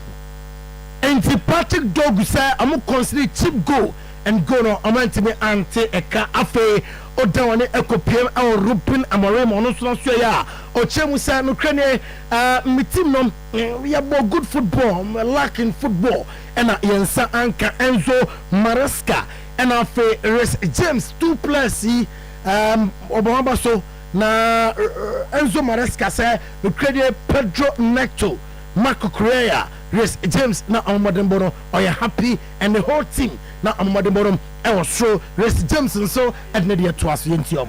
Yeah, it was a very important game at this stage of the season. I think it's very important to win game. It's also important the way we win game. I think between first half and second half we deserve to win the game. We struggle on the ball a lot tonight, and this because of them, because they were very aggressive. But overall, I think we deserve to win the game. Yeah, nice goal, assist from the right fullback, goal from the left fullback. It means a lot because it's something that we work many times. Yeah, now the next one is the important one, is the last one of the Premier League, and then we can be focused about the final. It's a really tight game and then an emphatic, passionate finish at the end. Talk us through it. No, it was a super tough game, you know. They came here, they set up very well. The first half, they probably took us by surprise, you know, the way they set up, the way they was pressing, they made it tough for us. But, you know, if you look at the game as an all, we definitely created more. You know, they didn't create so much, but no, I'm so happy and delighted for the team today, you know, that we got what we want and we're still, you know, fighting. No, for sure. You know, it was disappointing to lose away. You know, considering the second half we had, you know, we had chances away at Newcastle and, you know, we needed to bounce back today. We knew today was going to be tough. They're preparing for a final as well. Mami fi England and afe minko Italy nyanya juma kakra ewo Italy and I pray nem happy birthday to Mrs. Florence Apiaje, headmistress of Blue Rose Educational Complex and afe Showway Assemblies of God Church Kaswa. Happy birthday to you, Mrs. Florence Apiaje, headmistress of Blue Rose Educational Complex and afe Showway Assemblies of God Church Kaswa. Meko Italy Victor James Osimhen report second James Victor James Osimhen a true Sam Obesiakai ama Juventus Adiaka and it's Juventus and then woman penning for Ebedin Komeka Olio De Laurentiis of Napoli Ombedin Komo Nafe Amajatum the Ame teach him sir am I ready 75 million euros no I'm gonna be call Nafe Obey Juma ama de Bianconeri's Juventus coach Igor Tudor or say obi antimi mfa sobo mono se obaye na Juventus antimi ancompete obaye na Juventus antimi anya de obaye na de raja gudada enti obi antimi mfa sobo emfa emono oko Roma head coach Claudio Ranieri de Tinkerman na so ya o se Champions League na it is possible sa yemo season we na omatimi abo area Champions League ma omo so Asia kan and Roma coach oyeye and odi just say make too many changes. Ono Claudio Ranieri de Tinkerman on the Roma phono and Tinkerman and Peniforo so jatumu na dia say ombe hose buying beer na ama pum players omo nyasa Jean-Franco Zola and ati just Scott McTominay and they ono any engine of Napoli or the anchor of the team say almost pake na Scott McTominay far the beer team a different team it's another player number so officer sir ya duba be ya tui na Napoli elite Inter Milan a point in the table manager na o coach Napoli no our experience why be that until amo 100% sure say on betimi aje the Scudetto and ya Jean-Franco Zola nensem I don't know na abusiam report kutam etem say Juventus Dusan Vlahovic amani needing come on for 4 consecutive times.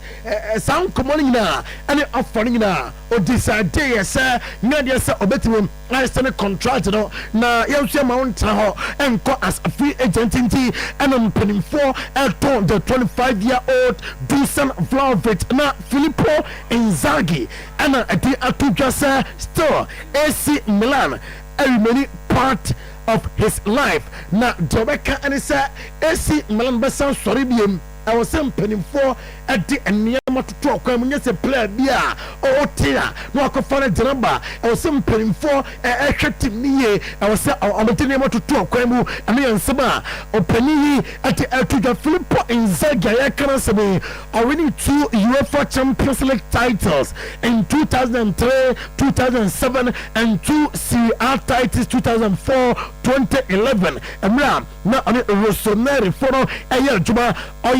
Milan's top scorer in terms of European international competitions with 43 goals. After Osan Ehoti, a record for most hat-tricks in Serie A with 10 hat-tricks. I know Filippo Inzaghi on come and on a play yet na uko AC Milan owner Jerry Cardona na Serie or sit in Ukrainian the poor results na club ni enyano nani enje afe Jobeka and senior advisor Zlatan Ibrahimovic Ibrakadabra ni yono nina impenifo abeke afi na oko Arrigo Sacchi na Serie or say I have 4 major reasons why AC Milan afeli afi untimin for subono konkobo seyo konsisao nkwa was it Milan are without ideas, mistakes on the bench, coach Bia, no microphone number. After I see players who don't make a team.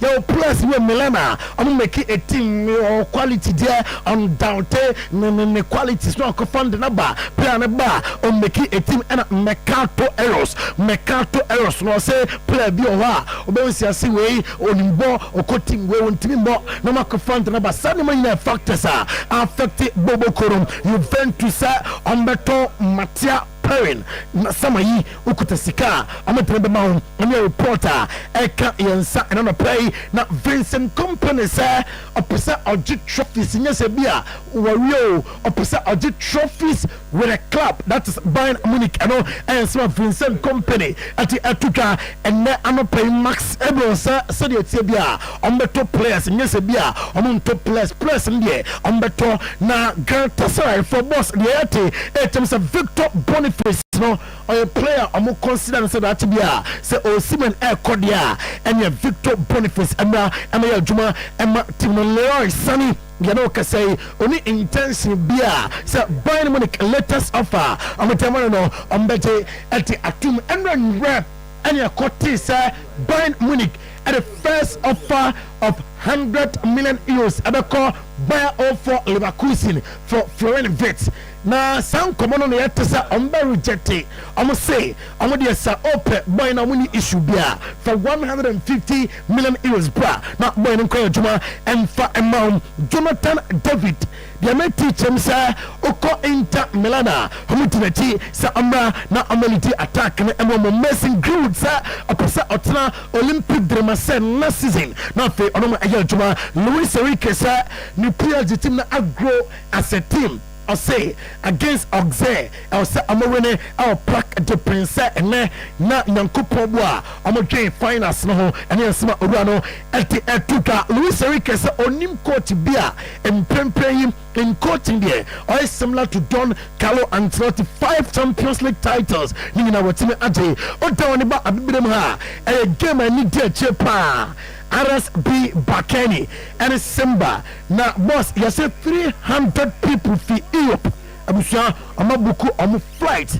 Meaning, I'm going to a gamer. I'm talking about Babibima. I'm going to game Nubie. I want some, I don't know, and Carlos Alcaraz, 8-15 Lorenzo Musetti.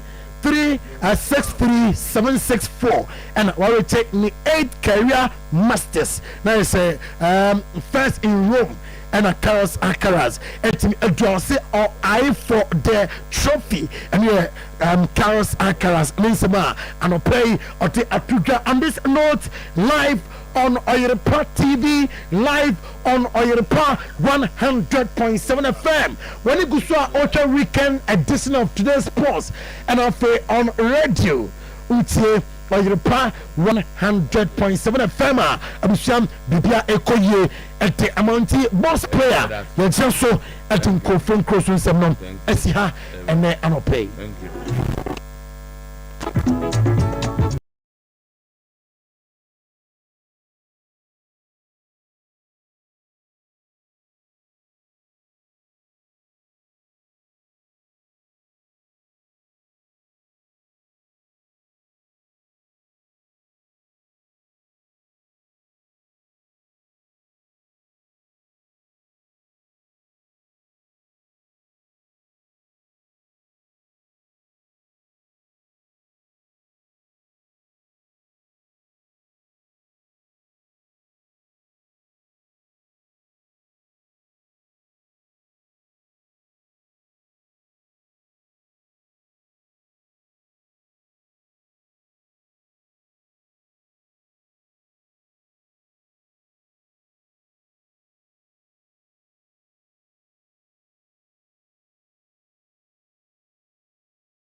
Yeah, pencil. Haley Salas and Anwar Sadat. Anwar Sadat.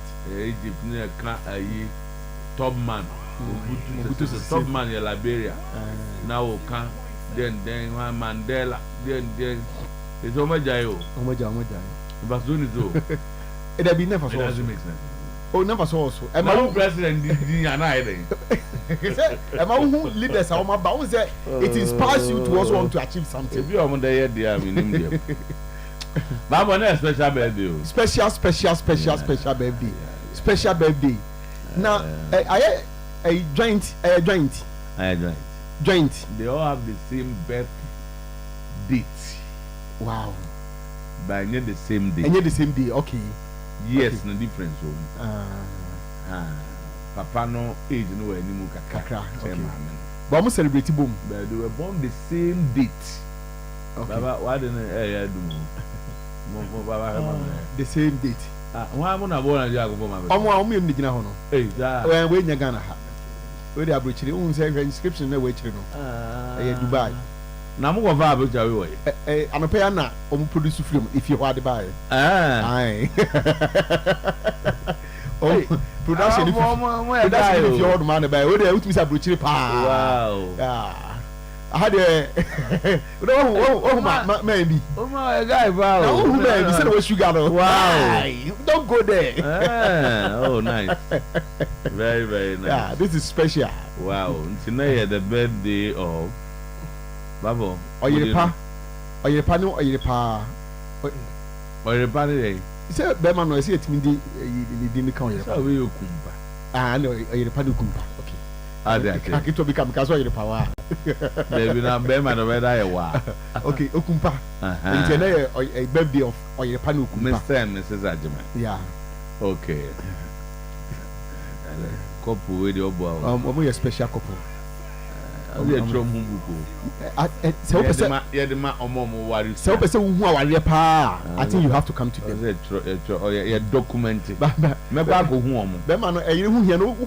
First question we now you know to say. You Allegation. Almost say I think I'm going to go for but on the neck, say, where's in the neck? A bass, Fias, increment, salary, be idea. I ask or more. Oh, no, now we need responsibility be Madame for. And there's a remove and the we would discard manner. I can Uncle Ebo Biney.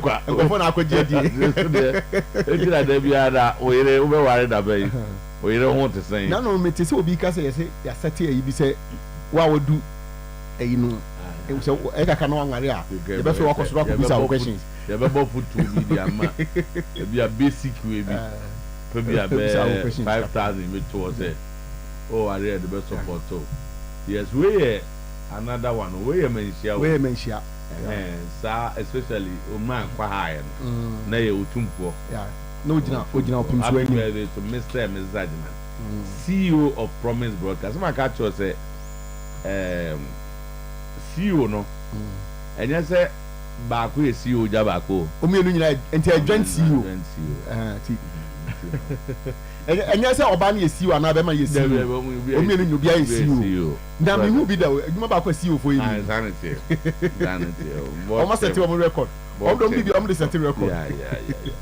But on a more serious note, I was a tro. I volunteer my course on the young tro.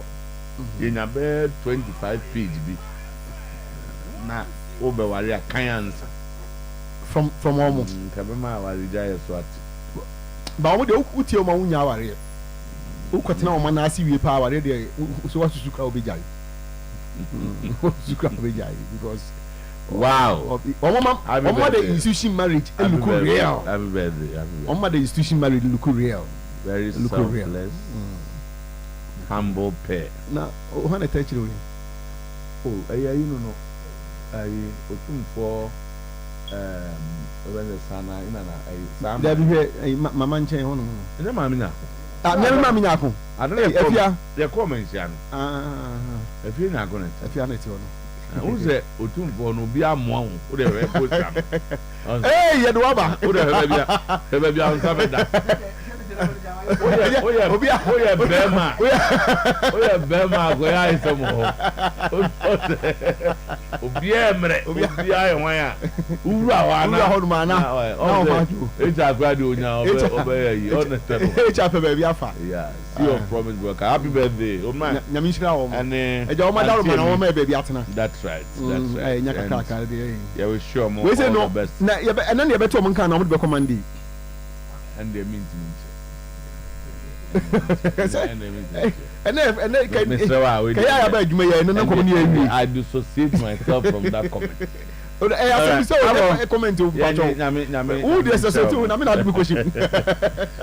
Okay. My for me easy crowd. Okay. So I na Monday better. So be who's it done to you? Why was it done to you? Also we also million. So okay, and then I'm birthday. I wish you all the best. I mean some more holding. Yes. Na any moon for and to us. Yeah. Adumu from Adumu to Adumu. And you say you call retirement and not to say de ni jemu na e de ko ono mo e ya adwuma na wan suan hwe ta no be sunya abotre I did deal with this issue do you go ma ona gigi oso de say benye ya osom benye ya osom the leadership is service okay you are serving the people and now we can service now in the capacity na dey na obese assembly dey obe Tuesdays never sentesa emre kono you be vindicated to the koye wajuma on the Tuesday ngumo what koye action you see obi yinadi o ya na o ko te chire hodo na akoni oyo obi ono ano be hu di bakro kapitola me to ba to babo ya we la ne na ba ko na time ne ko pa ye ko nti tama baba isa go afa 1 hour oh waba adwuma me musa na ewuni ndi shape kakra eni ade a do the Manchester na players ni mu ade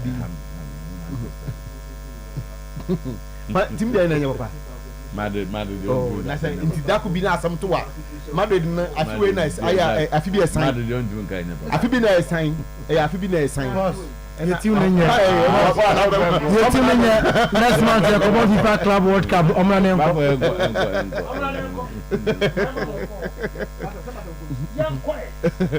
Dama Azuma Nursing Sports Complex doesn't befit the status of the boxing legend. Remove his name or raise it to the standard that befit him. Bon, if I show me the video, no matter what you pay, and can just say me ya na kadi atoso tama. Wo de the legend Azuma Nelson. Na yes ye de diato an edifice so. Na say wo hwe the current status of the edifice. Na enukuri na menimini. Enye before say sa na enu na social media was buzzing with anger. Mupacho bibi haye kakra na. Edwe anda mo. Oh, sir, he has been like this for some years. One away the Sports Authority, National Sports Authority. I will be on that Sports Authority. I will be there. But soon as one year, no, I didn't pay any time. I quite also we staging like the own Kriyan Bono. Now, I'm come contract under the previous government. I said no more actually where I know my CT and commune and the contractor. And yeah, up and down. Current NSA director, your own brother. He paid a visit yesterday. But I remember these are the images. That's oh, Paul now is one. The last time we called this park has 2018. No contractors were on the phone. It's even what happened. All of a sudden, I feel that they were guy. I pick area of Kaneshi, your own Kaneshi. Pick area of I'm just doing kind every carbon so any a Pokuas in Nika, any Myra, any of Uncle. I down for an green grass. Oh, now, Obi Akobi. There's almost a day. Tama me me say me Bezuma me my empany din to so kama me yi da da. That be but it's an insult to his image. Na we o munna mu yin abuwa bi ba jiro. Na so we you benya nkrante ni person ni ayi na mu kwanya. Oh, we na mu na bu hu abuwa bi abewu. Oh. Asampa na timi say kuma pa de. They am enjoying having tell you. No, I'm say anti kay individual bi dia. Anti me say that 100 man yes. And I are buying the anti and say we are omakoi omo disika kakra be ko ho tama sa because adi we make say ye kan ho asem nye ne wa obi bia ba foforo a obekọ ho wa wakọ he na images aba bontin na aye na no am we yin yi pa na pa stadium ye in good shape.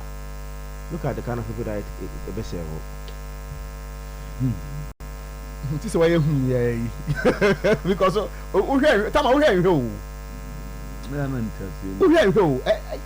the old Kaneshi Sports Complex now na wo ho a ye nyina ya akọ no na sa ene ko mu ja ne sa na nkeye since omo ka say omo ko lifting to who say omo sisi da bi omo so omo ye no national youth center say den bi wura ma wura interest on na bi wo no ya de ade and tama is in a mess. It's in a mess. Sana Ghana ye Tama Kotoko and House of Folk raid defunct Instructorman for their players. Kotoko held a meeting yesterday with Walid Seidu, and House of Folk has had a preliminary negotiations with Stephen Dio. But who are they talking to? Tama, he said Instructorman Papa was so a good team. Administrators in Obi Akufi. Why not? Kotoko has to play and a few more. Information I have say among players in free almost status no and it's not free almost status committee my free or and teach say club no a transfer woman and I say it's a club na a ton woman yet club no so be or run the club no and also abaye and so they would eventually be freed. Ebi boys haven't written to the status committee. The question, you know, what you do is that so when the boys didn't come we are now open or more, then they write the status committee for but Instructorman as a football club cannot sell any player. They cannot underline the word cannot. And by information picking this Instructorman a transfer. What I made you say Sisiano boys name called this. Free because free play, free agents. They are free. They are still under the club. Oh no, but the every player at Instructorman is a free player now. Say status committee where if you know, and now it be clear. Who said you remember? Oh, some more footballers. Just that they're not playing football now. I buy a football, you play football.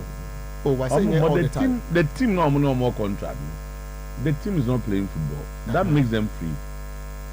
But officially, it's a process. Yeah, Ghana Murano, football Murano na. O mine say, before you be, you know, say, I'm going to declare. Any Omunian, almost as I'm a choco. And every one says, I'm going to baby. But if you engage them, now they're paying them. No, nobody's paying them. So now you know to say a comedy because Kabiamba. Uno more engage we are. Then they write the FE. Now they declare free, no matter now. But in such a mind, they cannot sell any player for even one city. No, they cannot do that. Tama, Kotoko RMC and Zito find themselves in the state of ambivalence. Bewildered, hazy, and murky situation. Foreign coach, local coach, and Zito. Who should they go for? Tama, I hear Simu. I see a best in Simu. And another meeting, also. Supporters in the woman this ama omun phone say ene omun meeting na omun ko kan ma sema wo mu na emu sem no doso emrepa mu no umu yakonya ye kakra ya tititi no ye di very go hono but see ai de aye sisi mu kakra ase Zito nya adwuma na wo pe ase bi no so pese omu push di ma no but technical director role no so no IMC for no penifo no bi so fo senka onka ono mo. But the last time I checked,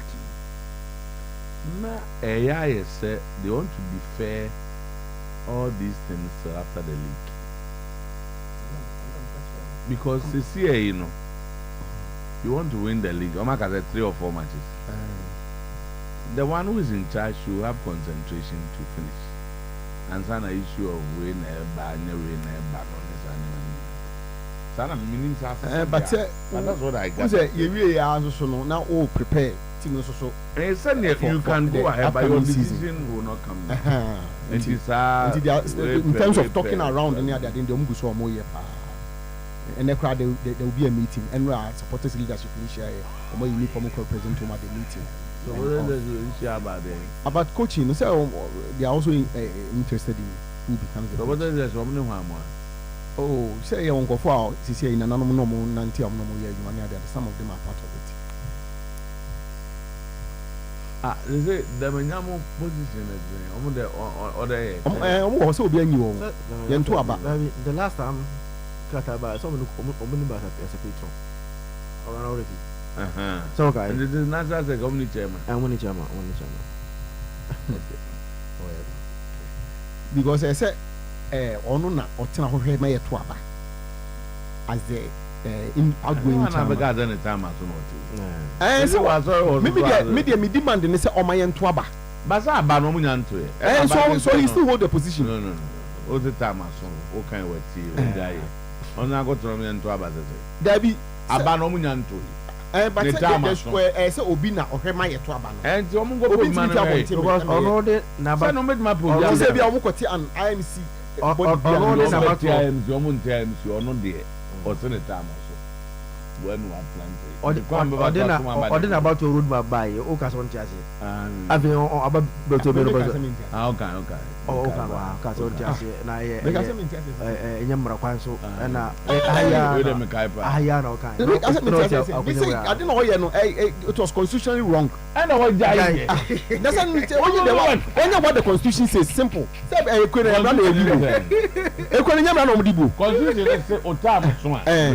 See, tweets elections are done. But what's into it? The time now. So one year no money out Tobano. There's one Zamra maybe man. Not Tama. On Zamra. It's two things. Either say on anybody know we see tweets on what and I say about official we all know why Abanomun that is not its making. And they making. Committee ni mention and nothing grammar to omunesi so omunewe the day I got to go back to Abadi it is with management now but what is within his purview they say Edman Metama to me content say chairman frame as a former chairman say me mamun to about fine but is it the Edman and the Beno content because recently the members now were appointed to Omono once got to call you to about all the other executives are no way the chairman then appoint them and work with them. China committee. The chairman has a personal responsibility as a human being. Yeah, but only me who are done for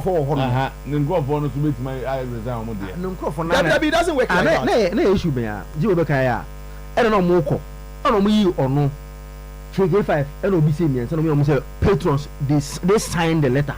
No go for an letter by I don't believe individual as a patron. And to me ben or the call inaugurate channel and because on the fan of human by himself could not have done that. You made me move to another topic, which is the same topic now, which is non-Demina. Oh, he was working for the Menya. He cannot work for himself because our constitution. We are discussing national chairman. Nana Kwame Ekologeti as the regional chairman. China can't get account. China great account.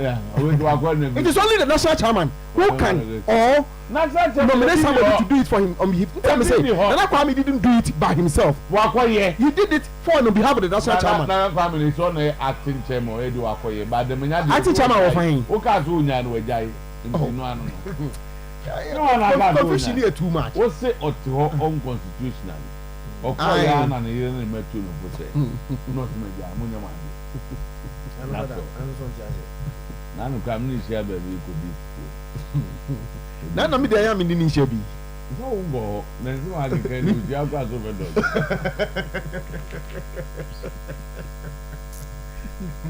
All right, yeah, but senior, how come I say, Chairman, not crying. Hey, what do you know?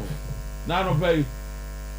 The legend, the Joseph. Oh, yeah, then I did do it. Eh, product me in room you and I is my name and none pay.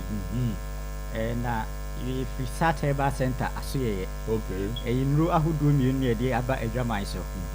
The kind of a Satman capsules. Satman capsules. And the Tosome Mesu capsules. Mesu capsules. Now. In Lua who do you come on and I pay a better Meso near than a Satman. Satman, I said a man, a member, a drew.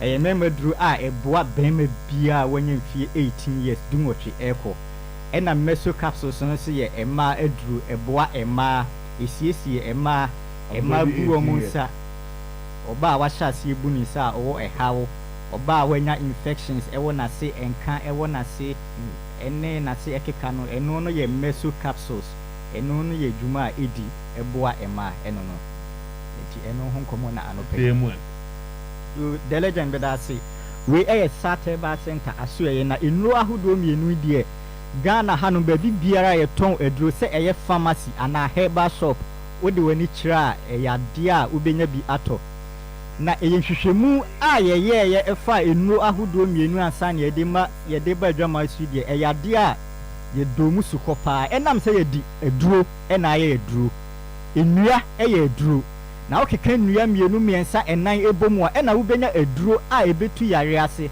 a ɛbɛsa yareɛ na Satman capsules a mede nkɔmmɔtwetwea ne bɛhyɛ aseɛ no ɛyɛ aduro a ɛboa ɔbɛrima biara woyɛ bɛrima na wowɔ yaw ɛwɔ sisi ne mu wohu sɛ sisie no ahoɔden ne nim anaasɛ ɛhaw bi aba bɛrima no so ama bɛrima no ahoɔden no akɔ fam koraa ɛno no ɛyɛ Satman capsules na ɛnɛ no mɛkyerɛ biribi afa sexual dysfunction in men ɛho sexual dysfunction in men yɛn nkɔmmɔtwetwea ne kɔ so no wobɛtumi afrɛ yɛ numbers no ɛgu TV n'anim sɛ wohwɛ wɔ Facebook ne nyinaa no wobɛtumi apeke numbers no na ne yɛatwetwe nkɔmmɔ number no yɛ 0593 37 65 66 0593 37 65 66 anaasɛ 0203 40 45 46 0203 40 45 46 wei ɛyɛ numbers ahodoɔ mmienu a Sateba Center ofrɛ yɛ a wobɛtumi ne atwetwe nkɔmmɔ baabi biara a wowɔ sɛ wopɛ duro no bi atɔ country bi a wowɔ so sɛ wɔpɛ sɛ yɛsɛnde waduro no ɛyɛ ade yɛbɛtumi adi ho dwuma na sɛ na madi ka no sexual dysfunction in men ɛyɛ ade a ɛhaw a ɛfa mmarima ho sɛ bi a bɛrima bi wɔ no mu a n'ahoɔden na ɛyɛ sɛ ɔne ne ho ka ni ne dɔfo kyia a ɛba ɛma ɔmu nya no ɛyɛ ade a onya kora no yɛwɔ mu ahodoɔ egu mu maako ɛnan nene no mede mmienu pɛ na ɛbɛto dwa deɛ di kan no yɛ erectile dysfunction brɔfo kasam no yɛbɛkyerɛ mu sɛ difficulty to hold or maintain erection bɛrima bi wɔ hɔ no mu a ɔno ne haw no ayɛ sɛ ɔne ne ho kani ɛhyia a ɛnya deɛ ɔno no koraa no sɛ ne ho ɛhyɛ aseɛ sɔre a ɛtumi gyina so kyɛ wei ɛyɛ adeɛ a ɛyɛ haw ɛma ɛmɛɛma paa bɛrima bi wɔ no wɔ sɛ doctor meme deɛ me ho bɛtumi asɔre o ɛnso doctor menyina so ɛnkyɛ akyaa 30 seconds na doctor me bɛrima no da me bɛrima no bɛtumi ɛbɛgye yi saa ntumi nya deɛ ɛtumi yɛ biribiara biem wei ɛyɛ adeɛ a woyɛ bɛrima ɛna no pɛ yi ɔrehwɛ me wotie me baabi biara fidi kɛseɛ yi kɔduru no mekamfo aduro Satman capsules ama wo ebia wohwɛ me na wokura phone na wode ɛfɛtwa aduro no ɛna ɛda TV no so no numbers no egu so fa ebia na wotwi mu ɔkyena da biara obenya brɛ no frɛ me na kyerɛ me sɛ doctor me wɔ ha ɛhe fa na menya mɛma aduro Satman capsules no bi atɔ woyɛ bɛrima ɛnka sɛ meme deɛ meyɛ under 2 minutes meme deɛ ne yɛ 20 seconds meme deɛ ne yɛ under 5 minutes mesrɛ wo ɛyɛ adeɛ a ono mu a ɛbɛboa wo ɛbɛtumi amu agyina so akyɛ ɛbɛtumi ama ni gye aba awareɛ mu ɛbɛtumi ama ni gye aba relationship mu ne nyinaa no ɛbɛkɔ yi a na yɛ mɛma duro Satman capsules wei ɛne yɛfrɛ no mmarima ani da so aduro meka mfa ma ɔbɛrima biara sɛ yɛ issues with erectile dysfunction deɛ a ɛyɛ Satman capsules ɛna deɛ ɛtɔ so mmienu no yɛ premature ejaculation ɛno nso ɛyɛ adeɛ a Satman capsules ɛtumi ɛdi ho dwuma yie paa ɛnam sɛ yɛhwɛ mu ehu nneɛma a ɛma bɛrima no ɛyɛ mmerɛ ansa na yɛde aduro ɛyɛ aduro a yɛtu ne din Satman capsules no premature ejaculation no nso no brɔfo kasam no yɛbɛkyerɛ mu sɛ reaching orgasm too quickly than desire sɛ woyɛ bɛrima wotie me ɔrehwɛ me ɛna anɔpa yi wo deɛ no yɛ sɛ wo ne ɔbaa no hyia wo ne oyere hyia wo ne ɔdɔfo no hyia a akyaa sima kakraa bi na wo de hu ase na wo bema bi on mo se doctor eya na me pese me twem adwen firi so se de be ya metimi ne me hu kani na di ahia akọ akire be simanum simadu ensu me ntimi me ye ya sima ba akọ pe na doctor me so me jemu na me jemu wi a doctor me jire no betimi asoso be grono no be gene no aye dia yesi o ye bia still na anya dia etimi so original so biem o ye bema na wo so o de na ye premature ejaculation a me kanfo aduro Satman capsules e de amount we eye mema ni da so aduro na wo ye bema na aduro o no mo a nom to aso boso me mame we no eye ade abeto makoma 4 we kura me obeto makoma 4 na wanom anopa mienu anwumre mienu anopa mienu anwumre mienu nom to aso boso me mame enam se Satman capsules eye adupa aba ebo a mema ni ntino ba biara eye pharmacy ana herbal shop a me de betu dwa no eye ade a okoho no mo a ubenya biato number ne de hu hia yie pa enam se wo frɛ ya eno na betimi ni ahwetwe nkomo eno ne betimi anya bra kyerɛkyerɛ waduro no mu yie ne ba biara a wo bia ne se bia doctor me wo ha no me hefa ne menya biato doctor me ha no ye sei na mento ni nyina no eye ade a eno so wo frɛ ya wo betimi ene ya hwetwe enkomo afa ho ye number no eye 0593 376566 sa number na sa ye WhatsApp e bia pesa wo do voice note efa so a eno so na yade a wo de fa so ani nyina no ye betimi anya bre a kyerɛkyerɛ wo mu eye 0593 376566 na Satman capsules a medical aka no yade a pharmacy ene herbal shop e wo Kumase anase across the country no yade a okoho no ma ubenya biato se wo Kumase utie me anase o hwe me a okọ Freddy Men's herbal e wo KO ubenya biato Misty herbal e wo mrom Kolenak ewo Ashtown se open no dodo atu open baako ato ni nyina no Kolenak ewo Ashtown yade a okoho no ma ubenya biato onyame wotumi ewo airport runabout mo amwo brokrom Kenya asini nyina no so yade a mokoho no mo a onyame wotumi heba Rockman Cotton mokoho no mo amubenya no dodo ni nyina so atu ewo honom o Accra na wo hweme a obekọ Okanshi drag lane Nana Boache heba Dromo heba ewo Medina Rick Junction ehon so no yade a ubenya biato ena mo amwo nkokọ ni nyina no bekọ Ante Akobam Koforidua eye ohene na heba Koforidua traffic light na sepa baby a yeton chacha no ye chacha no yade a okwa ubenya biato sunyane eye Mose pharmacy Green Light pharmacy ena Cap heba baako ewo masum ena NIB one way no yade a alcohol no mo a memedro Satman capsules so ubenya biato mo amwo Cape Coast ni nyina bekọ Pena heba Takrade eye Christ is the answer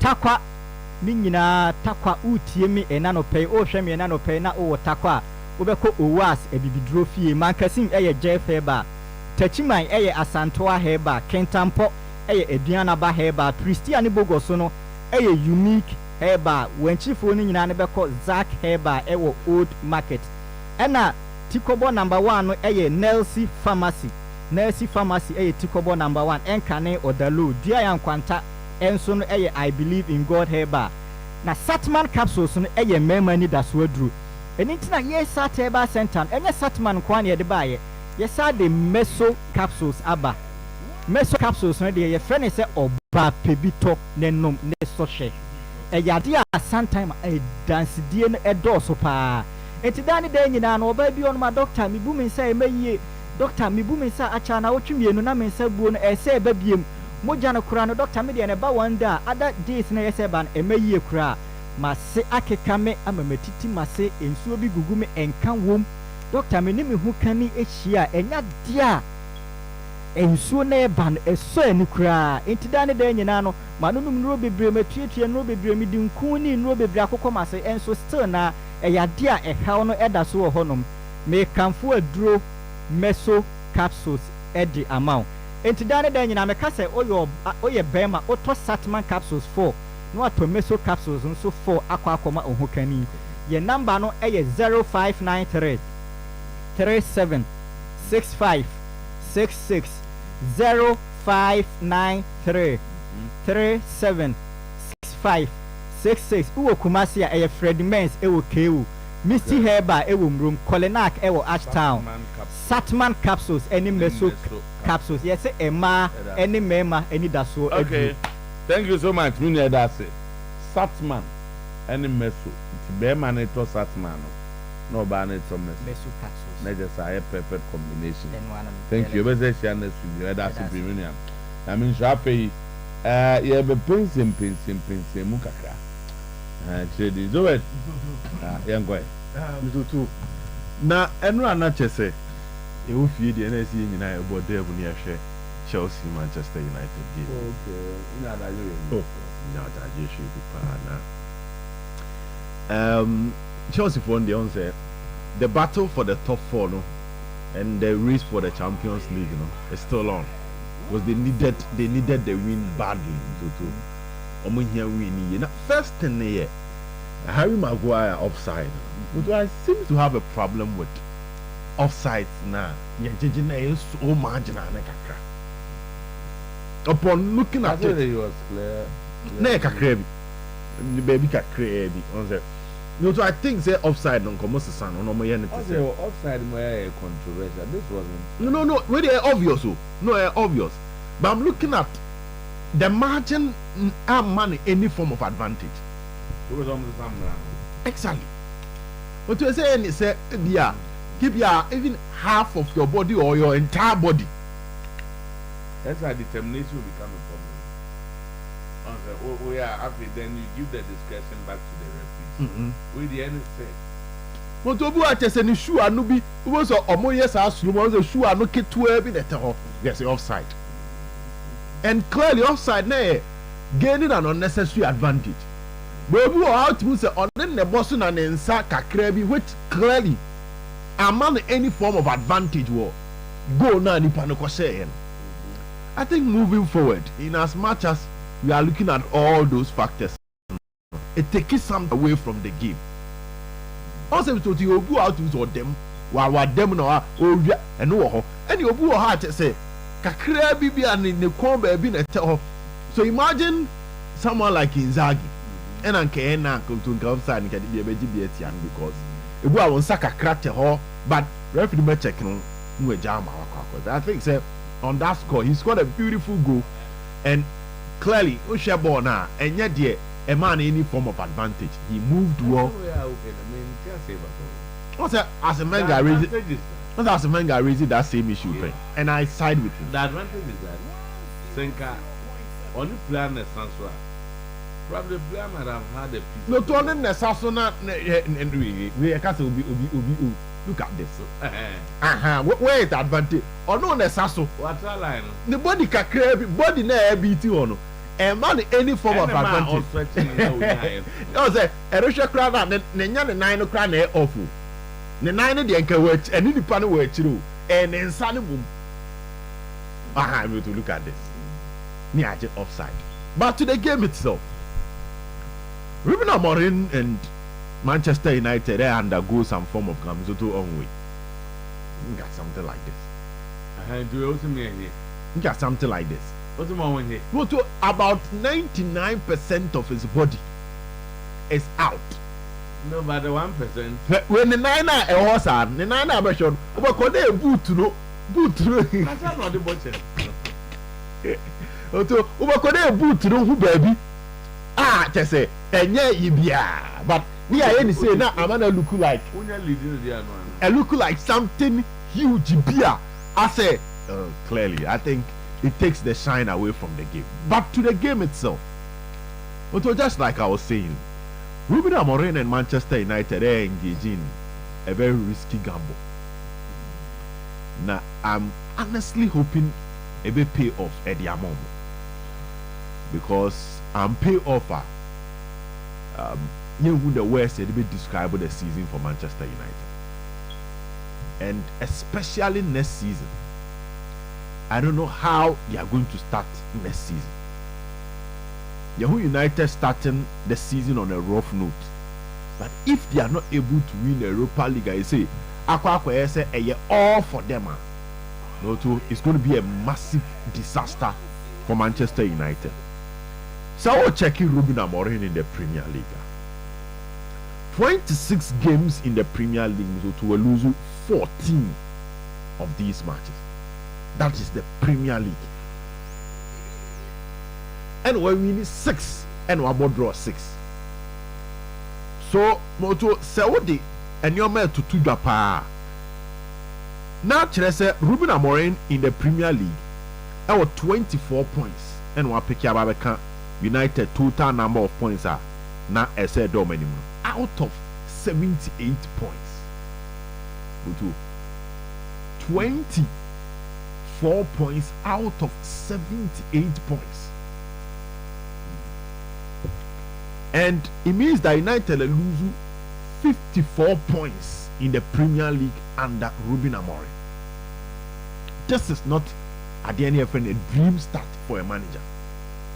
But for now, no, Europa League has the ability to eclipse all these terrible statistics. But the major question is, what if? What if it goes bad for Manchester United? Watching the United team yesterday, I think it's a team that scoring a goal against them is not really much of a problem. And I want to hear because Mr. Tosha United team now and ka position ka players ne bomb in kakra no. I said the players looked a bit settled with limited question marks on defense. But I also now out of 26 matches I Mr. Tueke about consider 61 in Premier League. Until we share Echiro Mazrai, you see his ability and how settled he is. You can trust Lisandro Martinez when he comes back. We told me I trust it. Obi said delete, though he's injured. We've seen the potential from Lenny Yoro, and now look sure Bobby Kakra, the left wing back position, and we told Patrick Dogu, excellent signing from Manchester United. Tika Echiro only Kakra, but they are still conceding. And it raises the question, is it the system? Is it the materials? You can question Onana for some extent, but not go into a new Onana fault. Clearly, the brilliance of Marco Curea and the poor marking and position of the United defenders. See, Emma, project kakra, because projecting look like a projector. Unit be okay, and normal United supporters chance. They usually tell you Onana have to leave or they did an upgrade. Even though we love their defense, but the defense is still conceded. For the midfield, they need a total restructure of the midfield. Then attack and they will do you know. We are sure say Hoyland and they will do Kobunya Anka and run Anka say United for turn and combat turn. He was terrible and a complete stranger in the game. Against this Chelsea defense, among elite defense when it comes to a European football. Too much of a gamble for me, Mr. Otu. It's too much of a gamble. Anything outside the win Europa League, you know, I don't see how United a smooth summer to start the season 2025-2026. They need a peaceful summer. And without the Europa League, they will not have that peaceful summer. Also, and the United as some Spurs for no so dear. Postecoglou them too. I think say also engaging in such a risky gambles and anything outside the Europa League win means that he should also be fired. And Aston Villa by winning 2-0. That is an interesting conversation. Now, most of the leagues decided. The French league decided. The Spanish La Liga decided. The Bundesliga decided. The English Premier League decided. The only important discussion of Premier League, you know, the battle for the Champions League, which is 6 points gap between Arsenal and even Aston Villa. So to yes, and can any conversation when it comes to the Premier League? Can community to a league back one storyline is still active.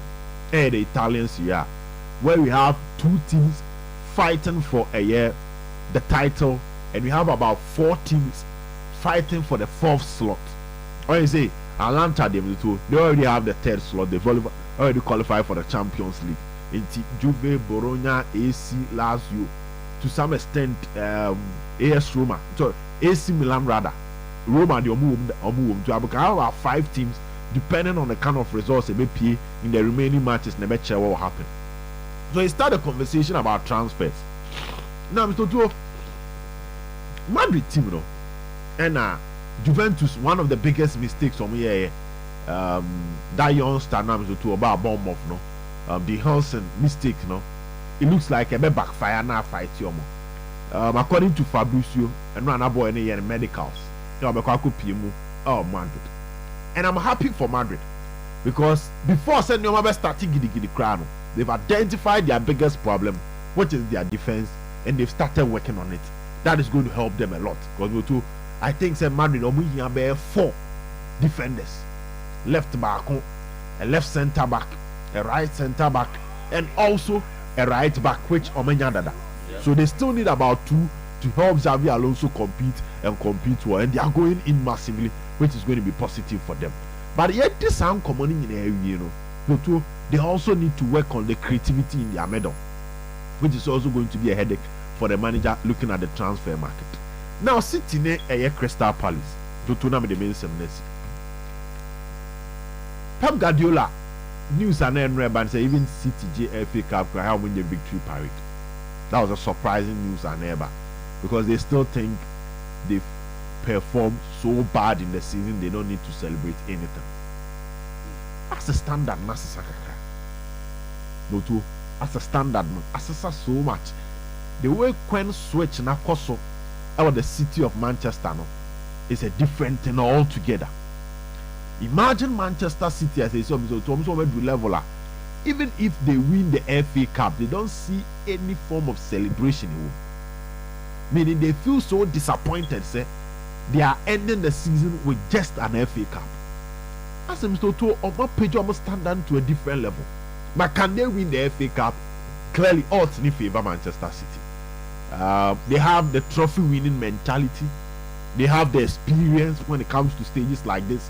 Because in recent times, they've been participating in major competitions, finishing hard than team of friend Crystal Palace. But idea when you say, I feel storylines necessary. You Newcastle. I'm still two over years. I'm winning their first title. I think over 51 years or so. Yabehu Bologna. I'm still two during the week. Omoje Coppa Italia over AC Milan. PSG Aqua Champions League final. Playing at a venue, I always say a venue producing new winners. I'm for the Bridge. Say they have the possibility of being a winner. The Liverpool coming to win a year the Premier League. Something that has been difficult for them for some time now. Though club the Omoje Bako.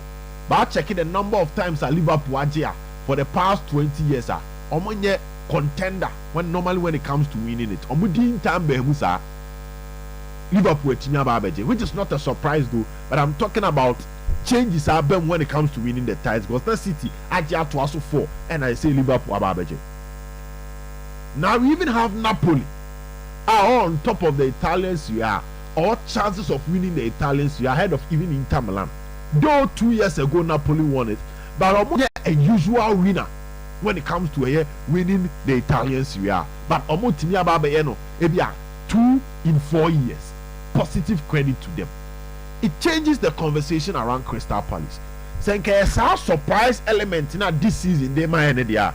Kabetinia stick your neck out for Crystal Palace. But all in all, Guardiola at the final. Noto on your manager lose final.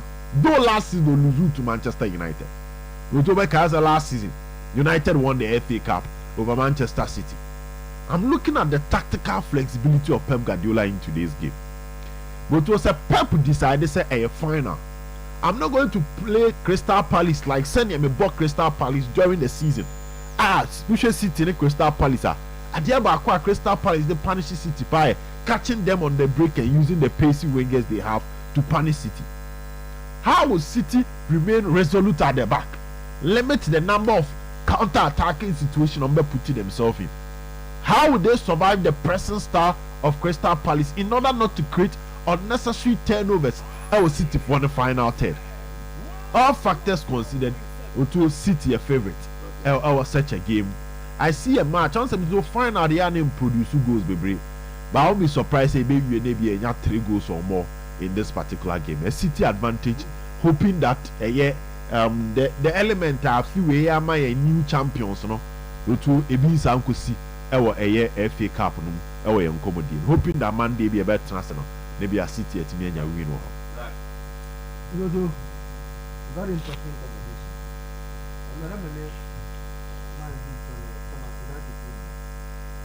One of those who believes United has reached that those slow process use this week how much of the league is going to in the Champions League.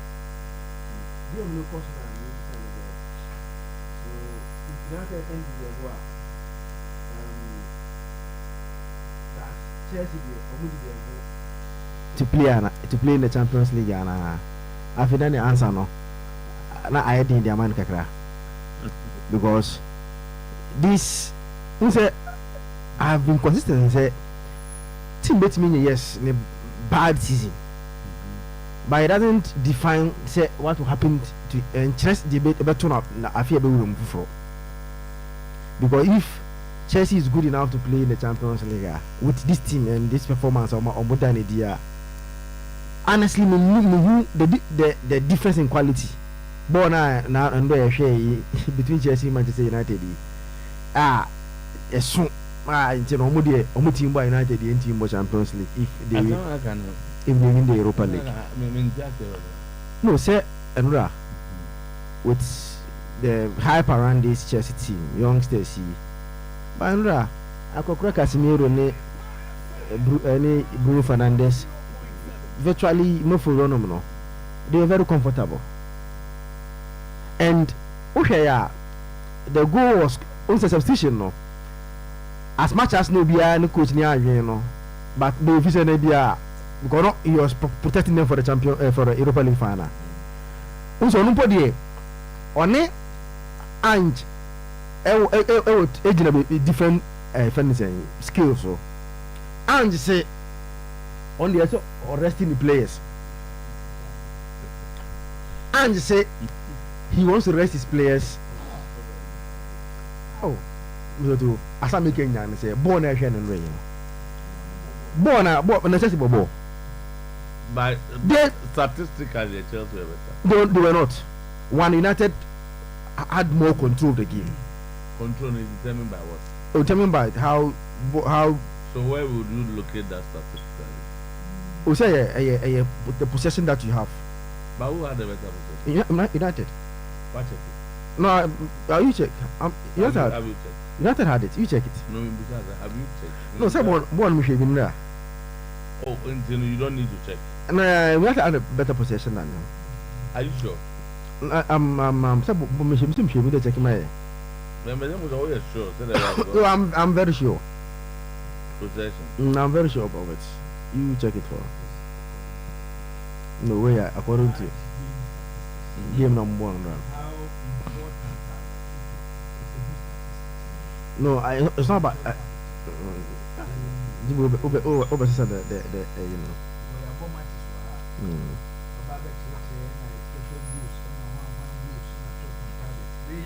There be. I can't make it.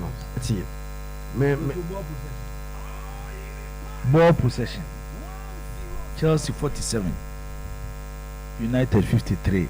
We are according to livescore.com. Livescore.com. Expected goals. United 0.3.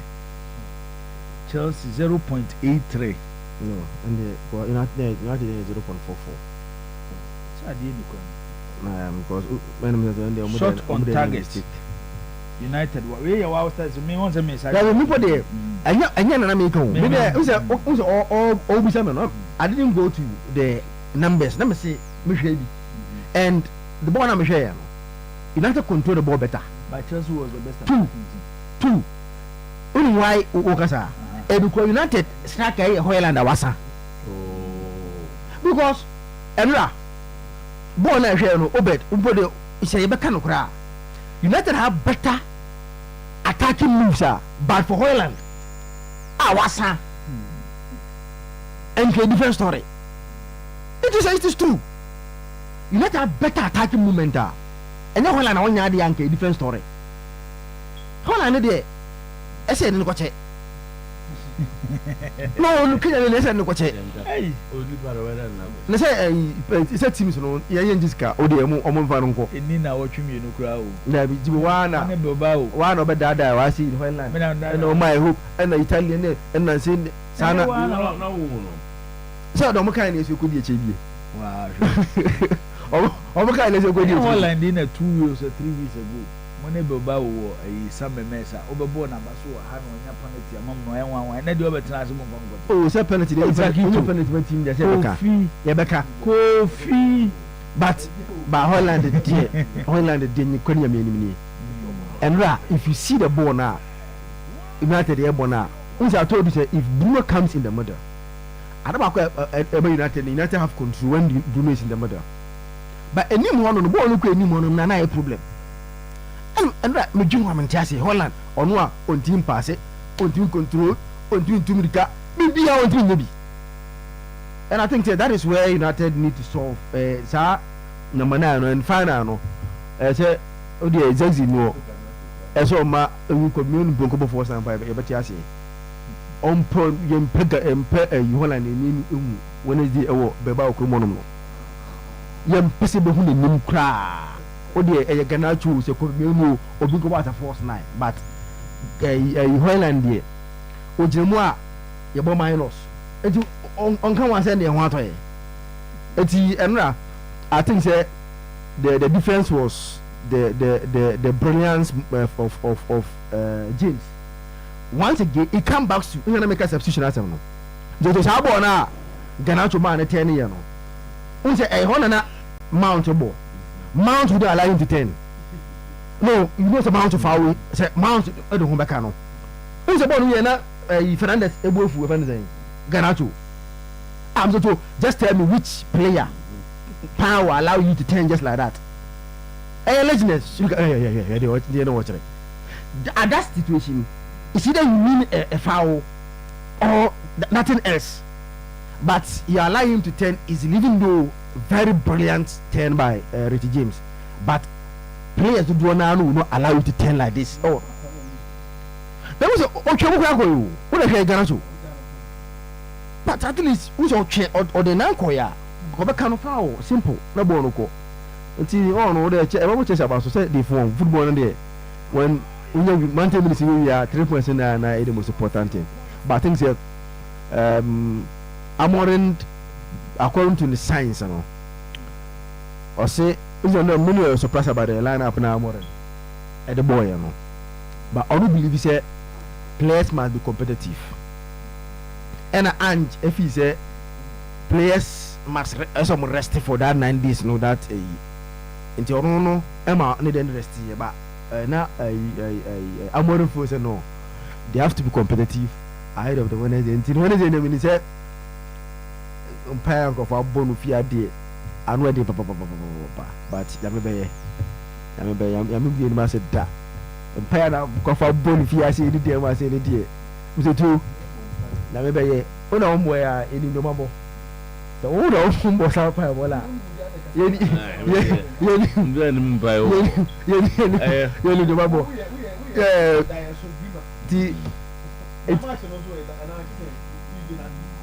Oh, who said that I have a day after? I and down Bantentem. Bye. No, but the good thing is that truth is Europa League. United a different team altogether in the Europa League. United have faced a better teams than Tottenham in the Europa League. It's a fact. Bilbao, we are better than Tottenham. Bilbao in the Tottenham. And come on, you move from the dada.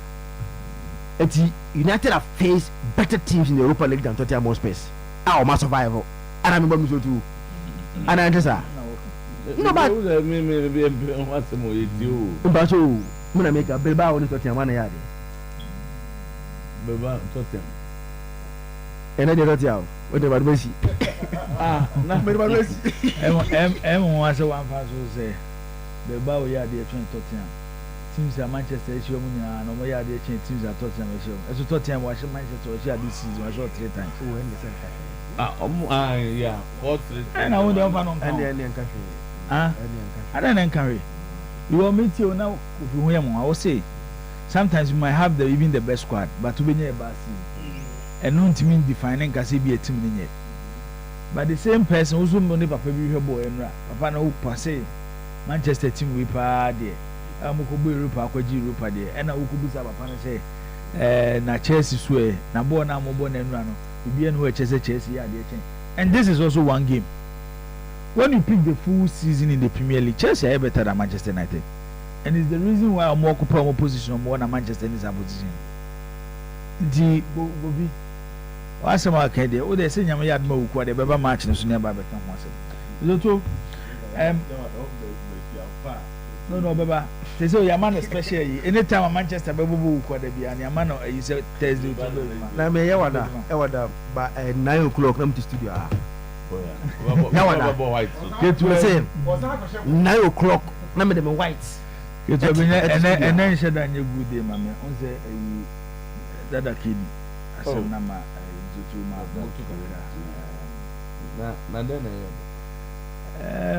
A lot of reports. Menene chatty that was 2 weeks ago. Any chatty na may arrangement be a man. But if you want meneno, Anka said, menena Anka said, him say, and I just somewhere around by 11:30 thereabouts. Finema starting your course, which normally do time that time when she done your course on Tosa. Them so 12 of far from here. You say, when I say, Kokubia, Tada Kokubia, and it's sad, but let's move on. A City and a Crystal Palace game, no FA Cup final. I can't watch them tackle. Match the one. Oh, when right there, say you too. They go with you. Enra. Me Busano in relation to I Tottenham, the United that you saw. Arsenal, Tottenham. Man, when they did not come to. Oh, Tottenham, Nivella, no. And our United line up on America, it affects the league. Yes. At this stage, you are giving advantages to people. Yes. Because that day and Wenger raising as a kid to man no buy and say, "Me kobo competition in the league, you know. Why you will be you? It will be so there. No, no, another Lala for the boy and dependence in the behind David. And it has been the same in the last 2 matches. And Sabah on Kubono. Some the last 2 matches now. Okay, first time communicable and channel. On no dear. And story need different from Amorim.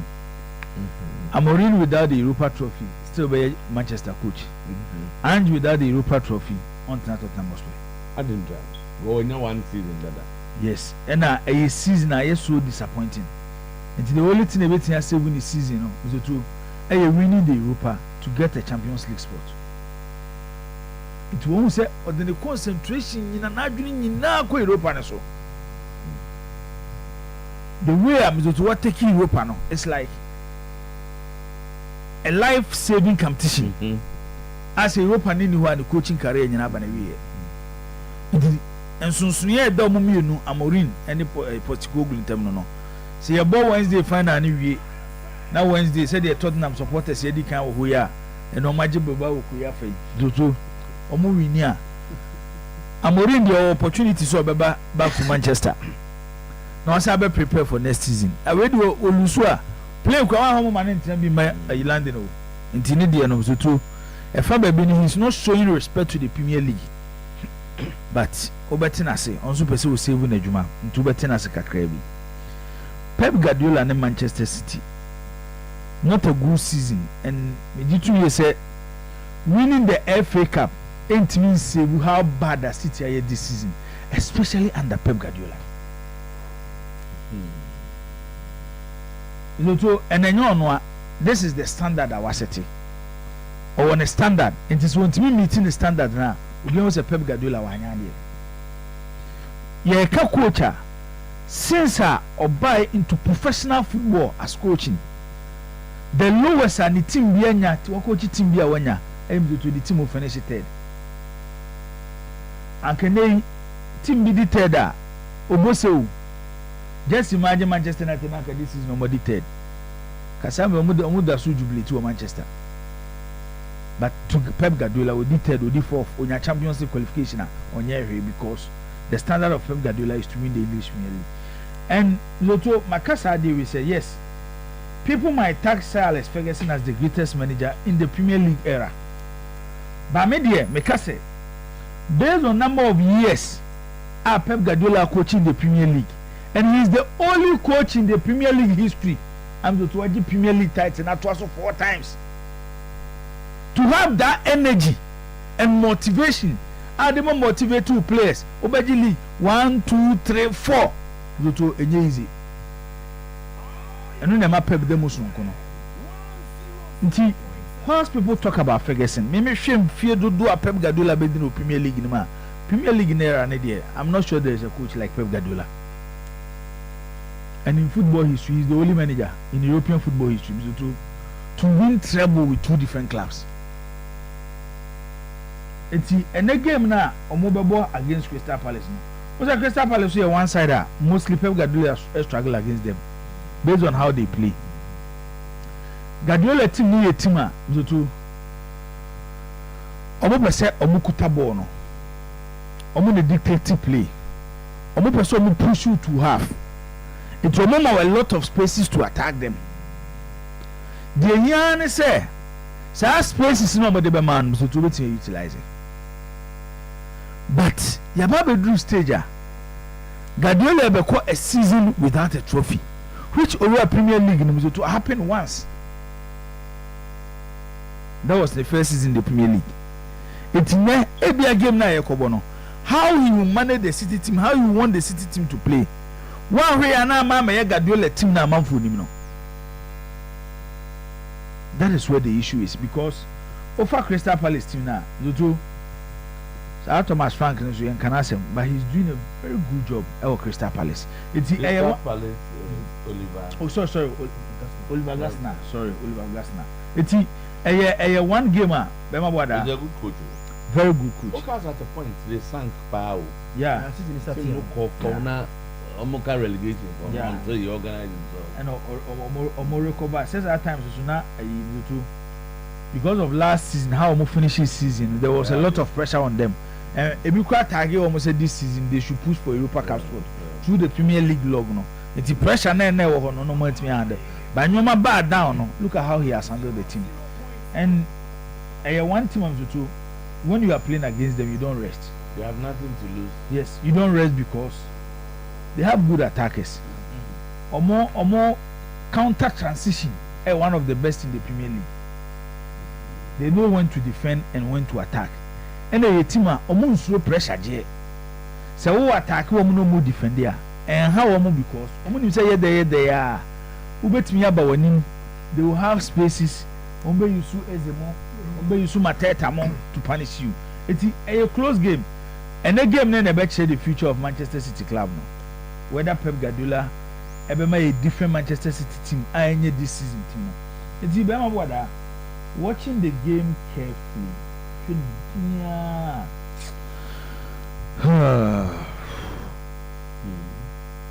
too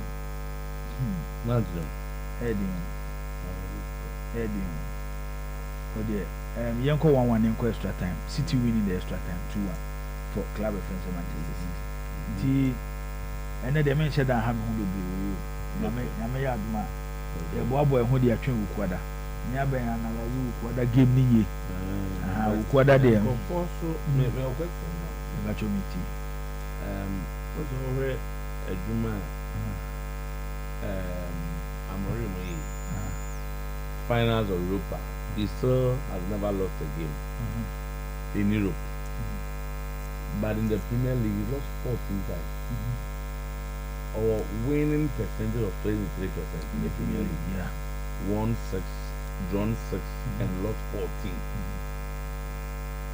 Is it a case of say there's a people can all prepare for the Premier League, for the Europa, and now say team no any good enough to win games in the Premier League? And I say, is it because it's strategic?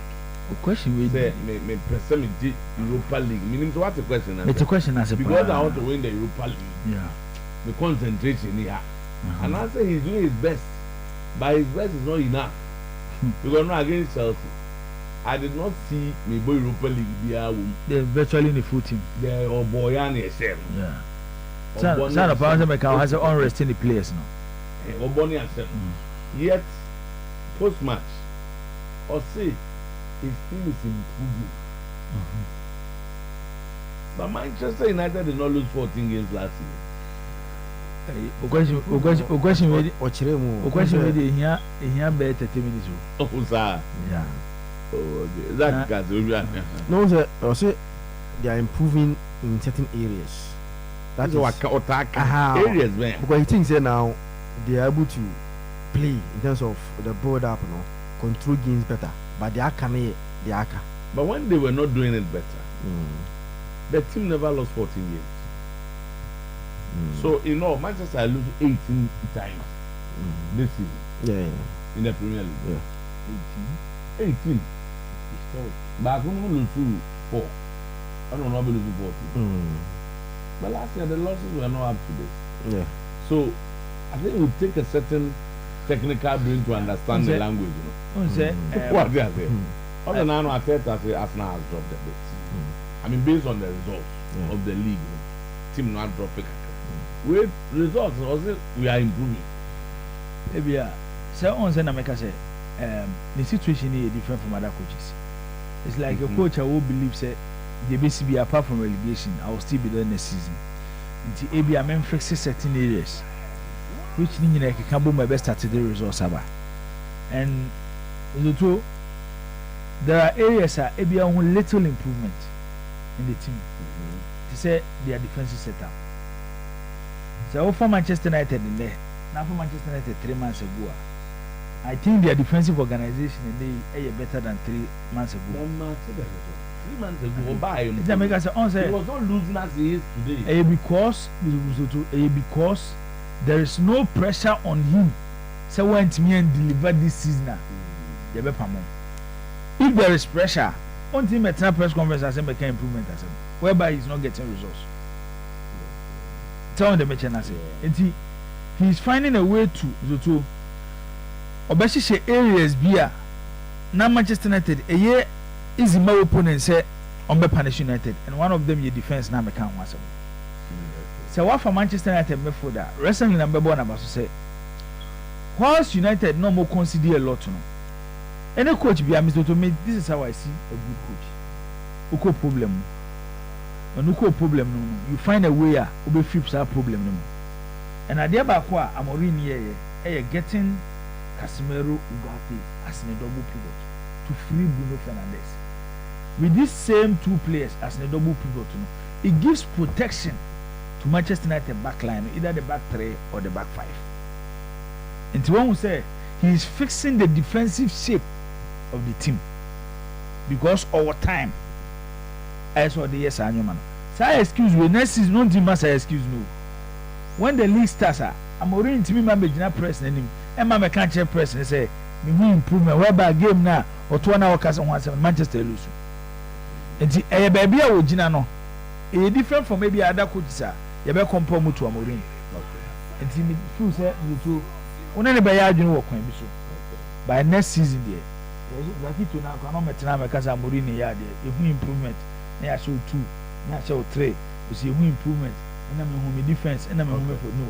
All right, so it's like in Afama to some extent, I agree with Zakito about Højlund. In a 3-4-2-1 system, you need a striker or a forward with a very good holder play. And to be honest, I like Højlund, but it seems his holder play is very poor. Most of United attacking moves neutralized because of this problem. If that can be solved with a few additions, I think United will be okay.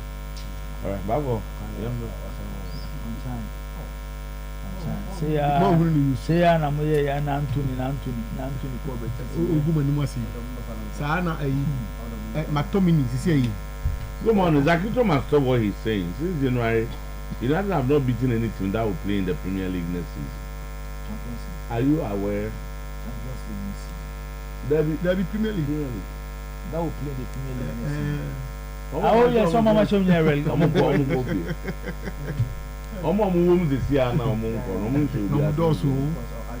The only wins it's hard you know few you pan everywhere we are the only wins in general are against Ipswich, Southampton and Leicester. If you understand the league table that's not live, what's scheduled? Oh no, it's Oscar, I only want Arsenal for the trophy I'm a class because they say what's a trophy-less. They are hungry. One number Europa. What's Arsenal for the Amazon? That will be the big game is here. We say after Kotoko, it means secure a place in the finals. FA Cup. Attention, focus on the shift back on the league, and GDA say the remaining 3 matches. So much be on whom to win. They can make a case as a title contender as a possible winning the league. And you know, Kotoko who say CCA, almost fate, almost destiny, everything is in their hands. Other clubs no ebe ya omo die and tama uno mudi nkomo a Kotoko gidi se obetima kwahye goals as obebi ani uno mudi nkomo a they believe that next week obetima ko bebi ani akako wi ni wo that game for Monday enti ama football we are seeing na nti zo bi e ka ball onya mo yon so we analysis na oma ye mo gidi zo mo ka ko se aso Did no asem me. Meboa. You say analysis na ye kan o. So what na say? Enti dreams your china. Obo say the kan say baby o say wa draw china. Na baby anyway no man bato am.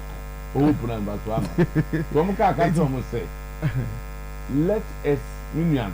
Mo ma ye dreams ni na mo nya baby. Which hono full focus na make kan Mr. Tell make kan. Full focus. Full focus. Hono. Say ye dreams no.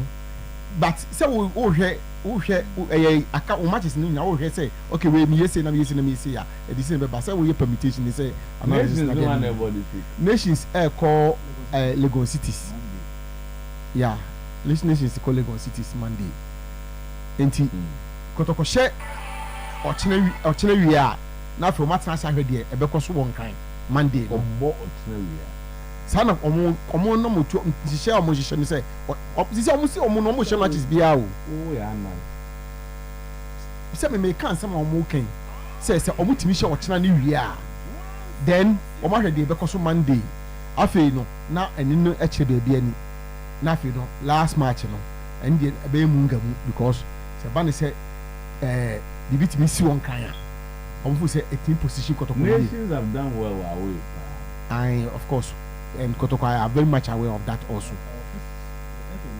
Very poor because how do you what reason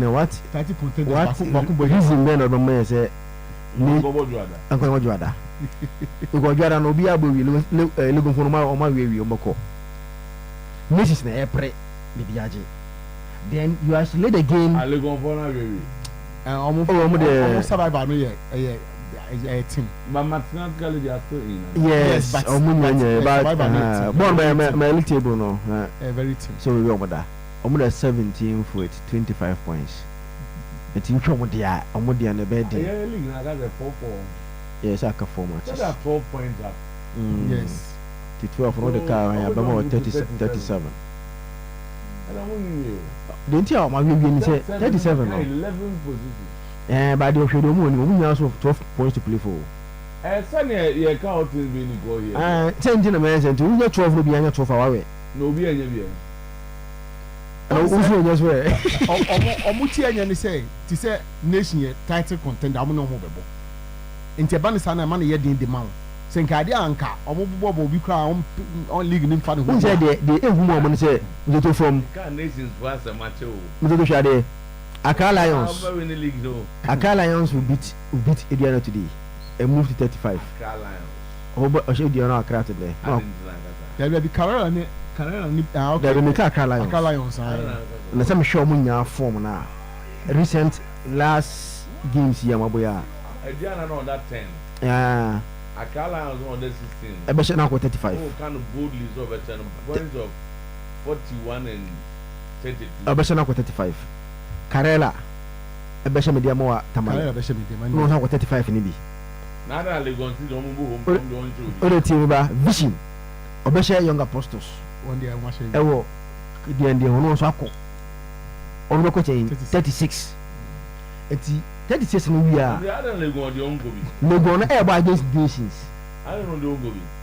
So ono de say ono ba against a team or that top until the discussion is different kaka. Na je na Akala on say go to go.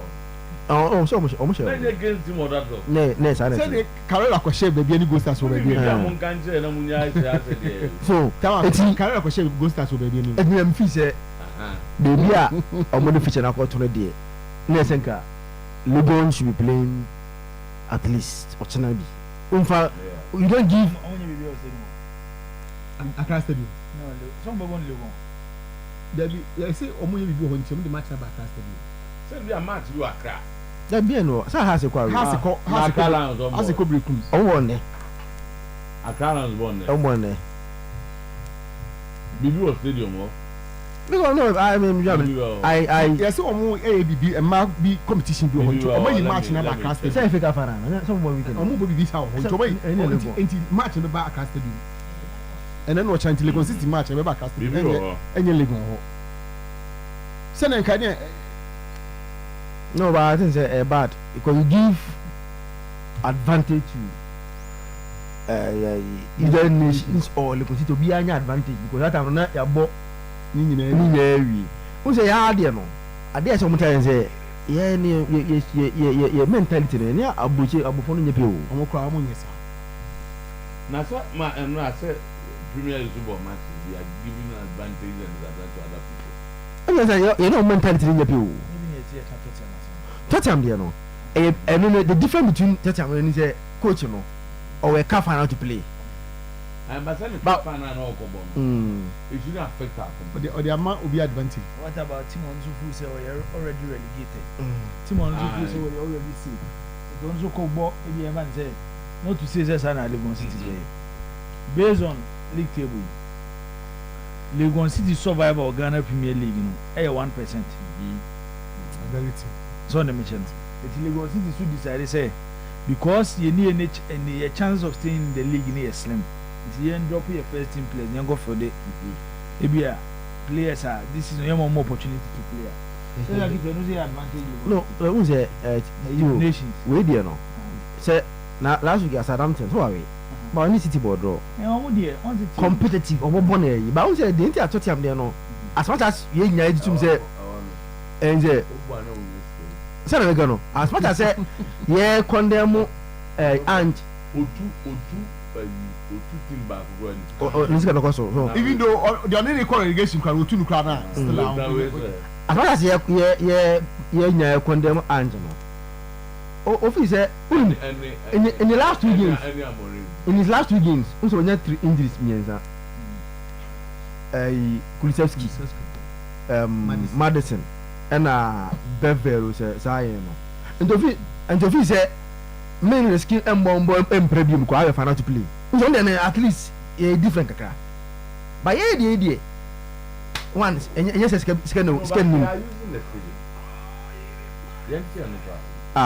Sunday. I can't know. Yeah. Oh, I can't. That's the reason. The same is not available. Na Legon Forombo or Castle na Legon Park. Legon Park so not available. I was there no. Edita wa kotoko ehia. Say also Bebo Liga. Now stadium na. You better try if you ready party. Edi ubekwa na wodan no na yehye nkunya wo ho. Edi book of at least. Baby you have a money is secure. well, in line with their fixtures. And you know, radio, we think as though, yeah, Baba, already. Come as to me, man, for to whom? Bro, if you walk for a girl and do it, if you was a part to record what she said, a pinna or down. Then go out to my members. My members. And I was in I got my sister Kunyana to go. I mean, I do as a pretty feeling. Uni, I showed one a marble bone. I think so. What kind of example? You don't listen. The stadium is already and always assured. Always. We used to the whole year. Yambo Fanka with me and say, maybe I do Baba. You were prepared for last time to a class. Obi and Jim Master you over 2 weeks. Na happening. Na happening. No kutuba. No Hana. I am doing anymore. Na la you. I jiga. I don't know when doing baby bomb. This game is a must win for Kotoko. Say, send your mocassi said here. Omodo Benya Samba League in the Sono. Before say, Obia, Obia, and Chitafo no, and so what team in Kakra. Tama, Chitafo no, and Liberadi for no more team in Kakra. Since of this Gomuya Jengos, I'm the promote to, you know, yeah, I'm waiting. I remember the dinner the protocol generals were logged officially. Your log system. So they added a letter. So, we now both the protocol dreams promotion and yes, sports time. Yes, sports on Sunday above. I about the free the amount. Yeah, and over meaning a free of charge. Oh, they added community involvement. Also contribution to society. The Oyerepa Protocol is a money free of charge. Oh, no, so they added a letter to Yamba. And we do those things for a lot of entities near Kotokonkwa. Second one, not to ban on with some more air. So, what's your come at Oh, Wapa. And said, that's how you was to free the account. Blood donation. Oh, now where you buy, you help Companochi. Selling also, what's your memoir? Yes, because even I know her. Or you pay the Abba Kotokono. You don't wear the money. I don't know well, the young man could command with you near the other. But the way this time when I was impressed, it's not officially when you saw best for an idea to my book. Who was it and then go over 4 times today. That was a commercial sport. Mummy and Moana Nipango. And yes, never boy. Oh, a baby apartama, stadium nipa kwa, at least a discaka crabba. Omiti near Tini Benyaka. Nan and they are Kotokope play away, Kotokope way in a sika. Entino, before say, much is arcade. Yamutimwana, Omuntum, and Concord here, not Omunye and Kotek. It's a Liga. Now, in so close a wiki, go stars in your 3 points. Are we going to almost at my point? Almost at an abanti. Okay, then I was here to do only match. Now, when you're 3 points, me Kusi, and my name, the my interview in the mouth of Kayano. Because on your new class, we need the Muna right to see what he was saying in the interviews now. Voice I'm born was saying. Kusi, Muna right to be saying all those things. See it for Munti. And I'm with you do, hey, system is good, everything is fine. I'm with you today. You are complaining. Who hear the second part of the interview? So, or say the league has become so competitive. In some come about to the extent that next season the corporate world should come. Yes, should come. The league now competitive at Premier League. Then or say clubs in the magician. And if you are in declare win under that. Oko Germany are win and you. Oko Spain are win and you. Oko France are win and you. But how did you tell me say in India? Now you say Tuesday and I know Tuesday Mohana team Accra. What match also one match can ya Mohana. Ko for be schedule ba mo say enchema players no. Team no Accra. Kebi ba almost enchema players. Enchema players na. I said And they see her on Tuesday. Yanchama players, doesn't it? No, Yanchama Omunya. No cause of fear. Nabi. This is rumor mongering. No. I a team of white Scaba saying Tuesday. Tuesday. I wanna can cause a kinkering. Yes, Monchama players and Omunya on the weekends are born of Omunya on from Bono. I think to idea, oh, you do wire man. You know what I say? Come on, this guy.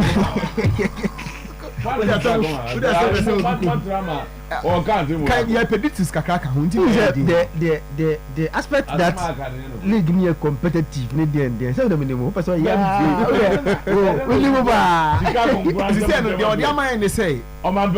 team is based in Accra. The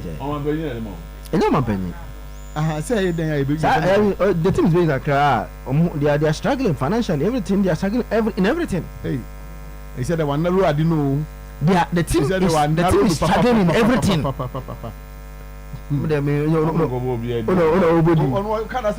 And Tuesday, Kako said, Kunkrai, Munchena boys in Yahon, a match of one weekend in Munyahon, the Bobona. Then you come and tell me that the league is competitive, and then. But the FIFA is not against it.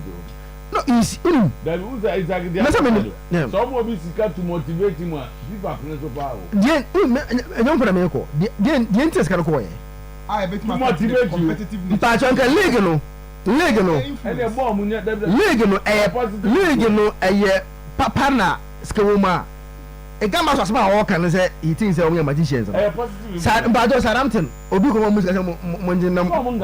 Aha, it's when the system is so bad, nay, can't more than say, Papa.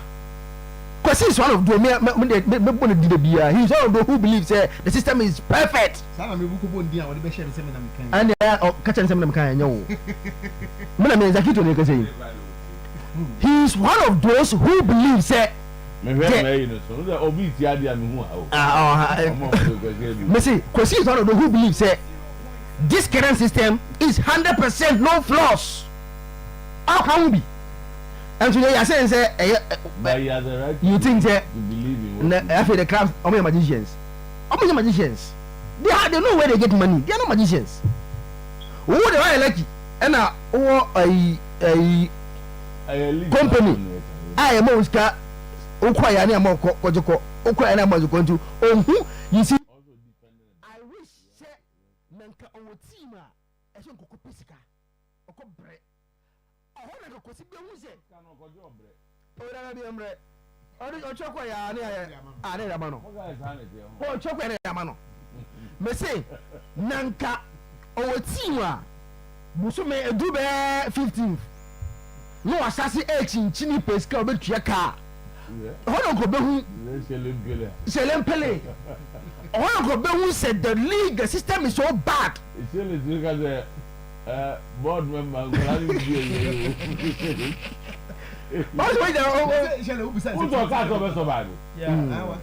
how he has survived. Oh bro.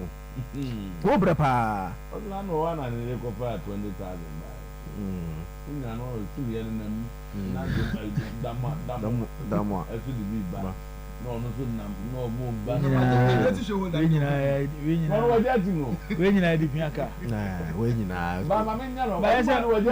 Seriously, Ghana club owners near administrators.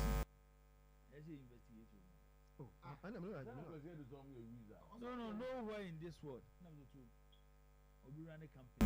You don't know the source of his income. Now we the open now. No. And then am I but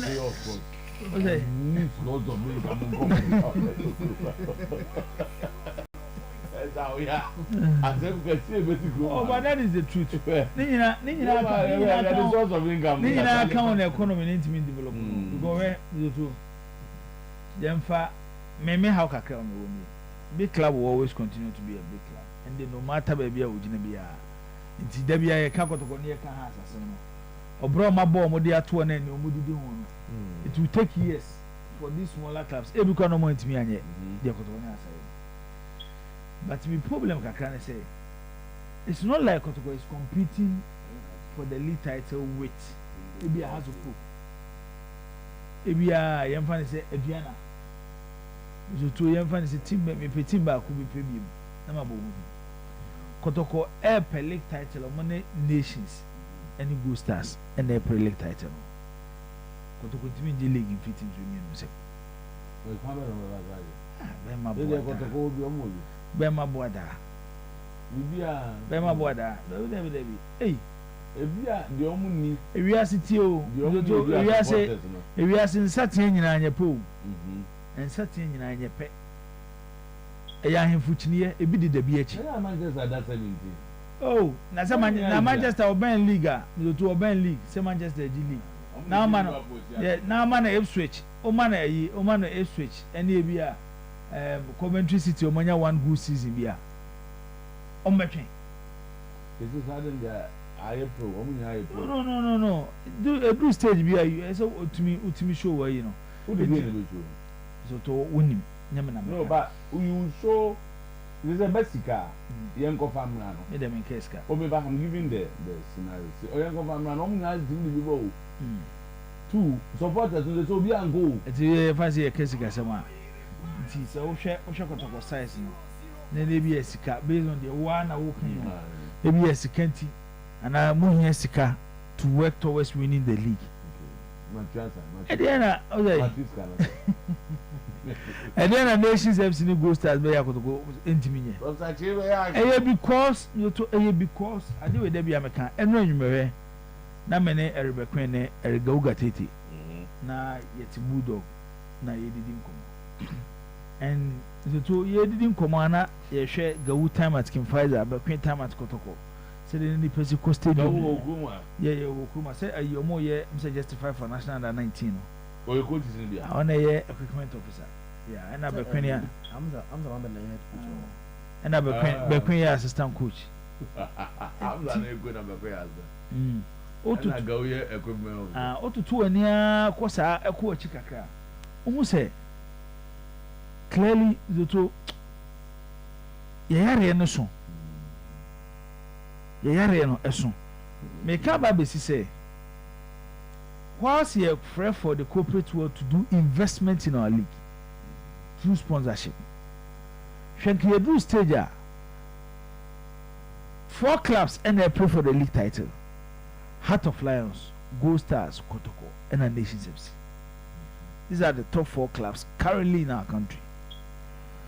Access to even watch their game, access to even market their games, to create attraction around these games. So to any e kwa bi efe bia na ahyehyɛ fish chat say dey pay na efe na ba no mo dey ato WhatsApp group no mo dey ba kwa akoto ebi omo X anaso omo main page no mo dey akoto asa dey buy say ba ba ya no enti ye kan nyina no be ma wo dey ka kosi say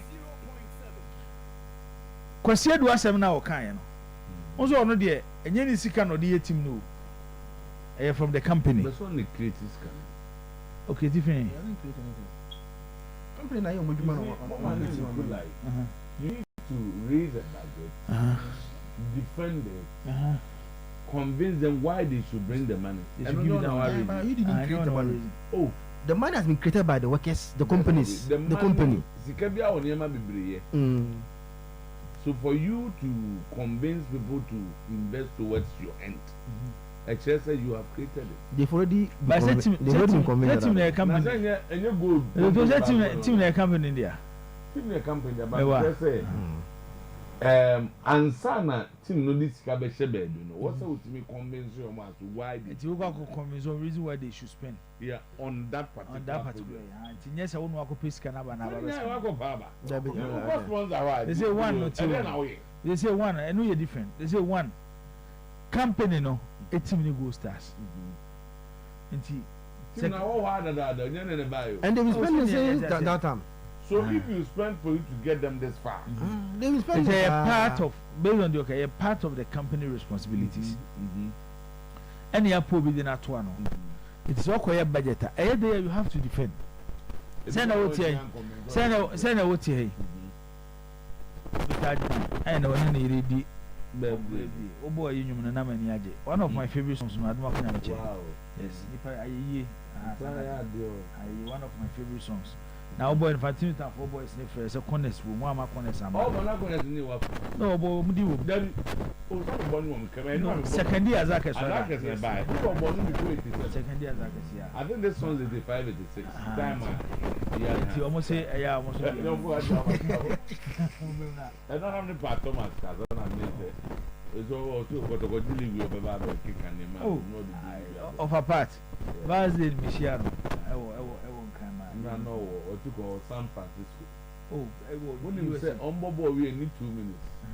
Na for say you that say you go here. Omo Thomas mo ko to company hu. No, it's serious. Share me say those one amache nam na ko to go game. Second we are no busa scholar na say. Ofu no na minidi. Mamenya na minidi. Oh yes, mamenya na minidi. So clearly yenya opportunity to market our league no. Yentimi market league no. To baby a ebe so attractive. Ama the corporate world to omodo mo wa ba be chim. Nti kwase du wasem na wo ka no. Kasa na esen keye. Ba league na ye bo na ma league na nya akono. Wo kwase du Go Stars team yi Adami Shia me ka kire o. Kwase Go Stars ma bo league matches do ma bo time am be that league top. Yentimi hwe one live game crowd baby ani. Amu ni baby ani match. Baby ani game no. Se nya kotoko ne house na be kwa game be no. Open one venue so Nipa Ko stadium pa baby ani. Yes, I'm only a new small game. Karela no. And Nipa Ko stadium. Na say ye baby any Go Stars game. Na me to amount for hwe. Ye hu Nipa we because baby any is a big business city o. Eti my grab last one. GFL. Omo TV na a TV station for day. For all these things. No my day. All the activities. They will show their league matches, everything. I said, no, I find it good for you. When it comes, what is for the GFA? No, that's on YouTube. They can't just tell us a normal TV say, so that they show the matches here. Also, that is Bundesliga. The production is given to another entity. You can set up your own TV station one. And show the matches, you do the fixtures. So as I say, be a 12, 3, 6 on a Sunday, Saturday, 12, 3, 6. So, Friday, remember, wow, TV, that's also business, money. What would the only we crowd sponsors because everybody wants to be part of this. Now, we discuss my teams. And how is it difficult to do? Say, the later was able for the new Oko Cassia and now quack a problem. Also, the way we think and the way a man, she tried to be on my Sell lights Cobo African Youth Championship on free. Any upper mouthful. Only how they are defending said life on in the near corner of the door. In the KT chances. And yet, Tracy come amount for no more defend with you. No, you defense were her. And pass, you better accept to say. A quite fast to prepare to go tournament. And then you go say, a sports minister say, I'm prepared to go to under 23. 90 under 20 under 20 Ghana under 22. And they are giving me to good money to come and defend this.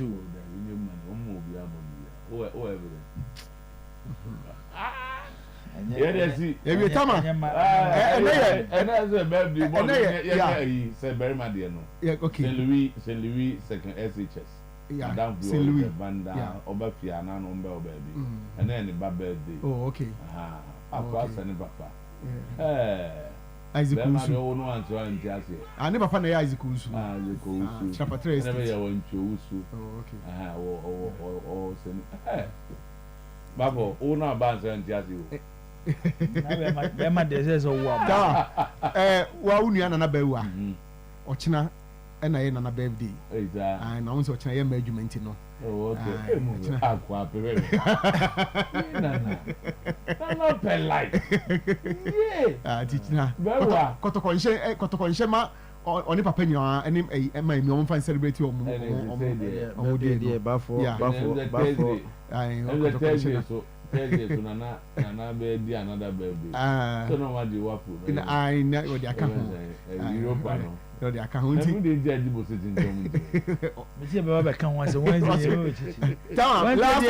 Wednesday yɛ kɔfa Europa ne books nyinaa de abɛgu ha o kyerɛkyerɛ game nim Wednesday Kalista ɔsɛe adepa Kalista ɔsɛe adepa Kalista yɛ ɔho Ewurama Ewurama lady na ɔba bi twitwa yɛ mo rɛ wɔ ha man ne ba no so wani ewu okay na na nkwa no yom de ma wo ya ɔso wɔ hwɛ program nti wɔ ha na ɔde send me na so number o ta ne dingo sɛ wo pɛ sɛ ɔbɛyɛ ma wo a wo frɛ na no aba bɛyɛ ma o za ɔbɛsiesie kama okay na so yɛ yi birthday lo yakodia jibo ni lo yakodia o ka lo yakodia ya me MPP presidential we na no ka aha bomba to lo ya me papa where the camera fi abafo wa waka me pa your friend Apostle lawyer John Kwame Kodia yeah I can have me room yeah Apostle lawyer John Kwame Kodia Manzion on say ofa sa kwan so ha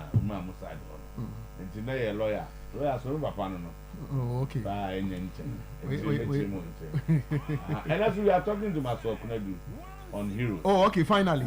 Maso, your team in your said them. A lawyer, okay. And a lawyer, when you need to say, Akobi. Nana Manqua Chow.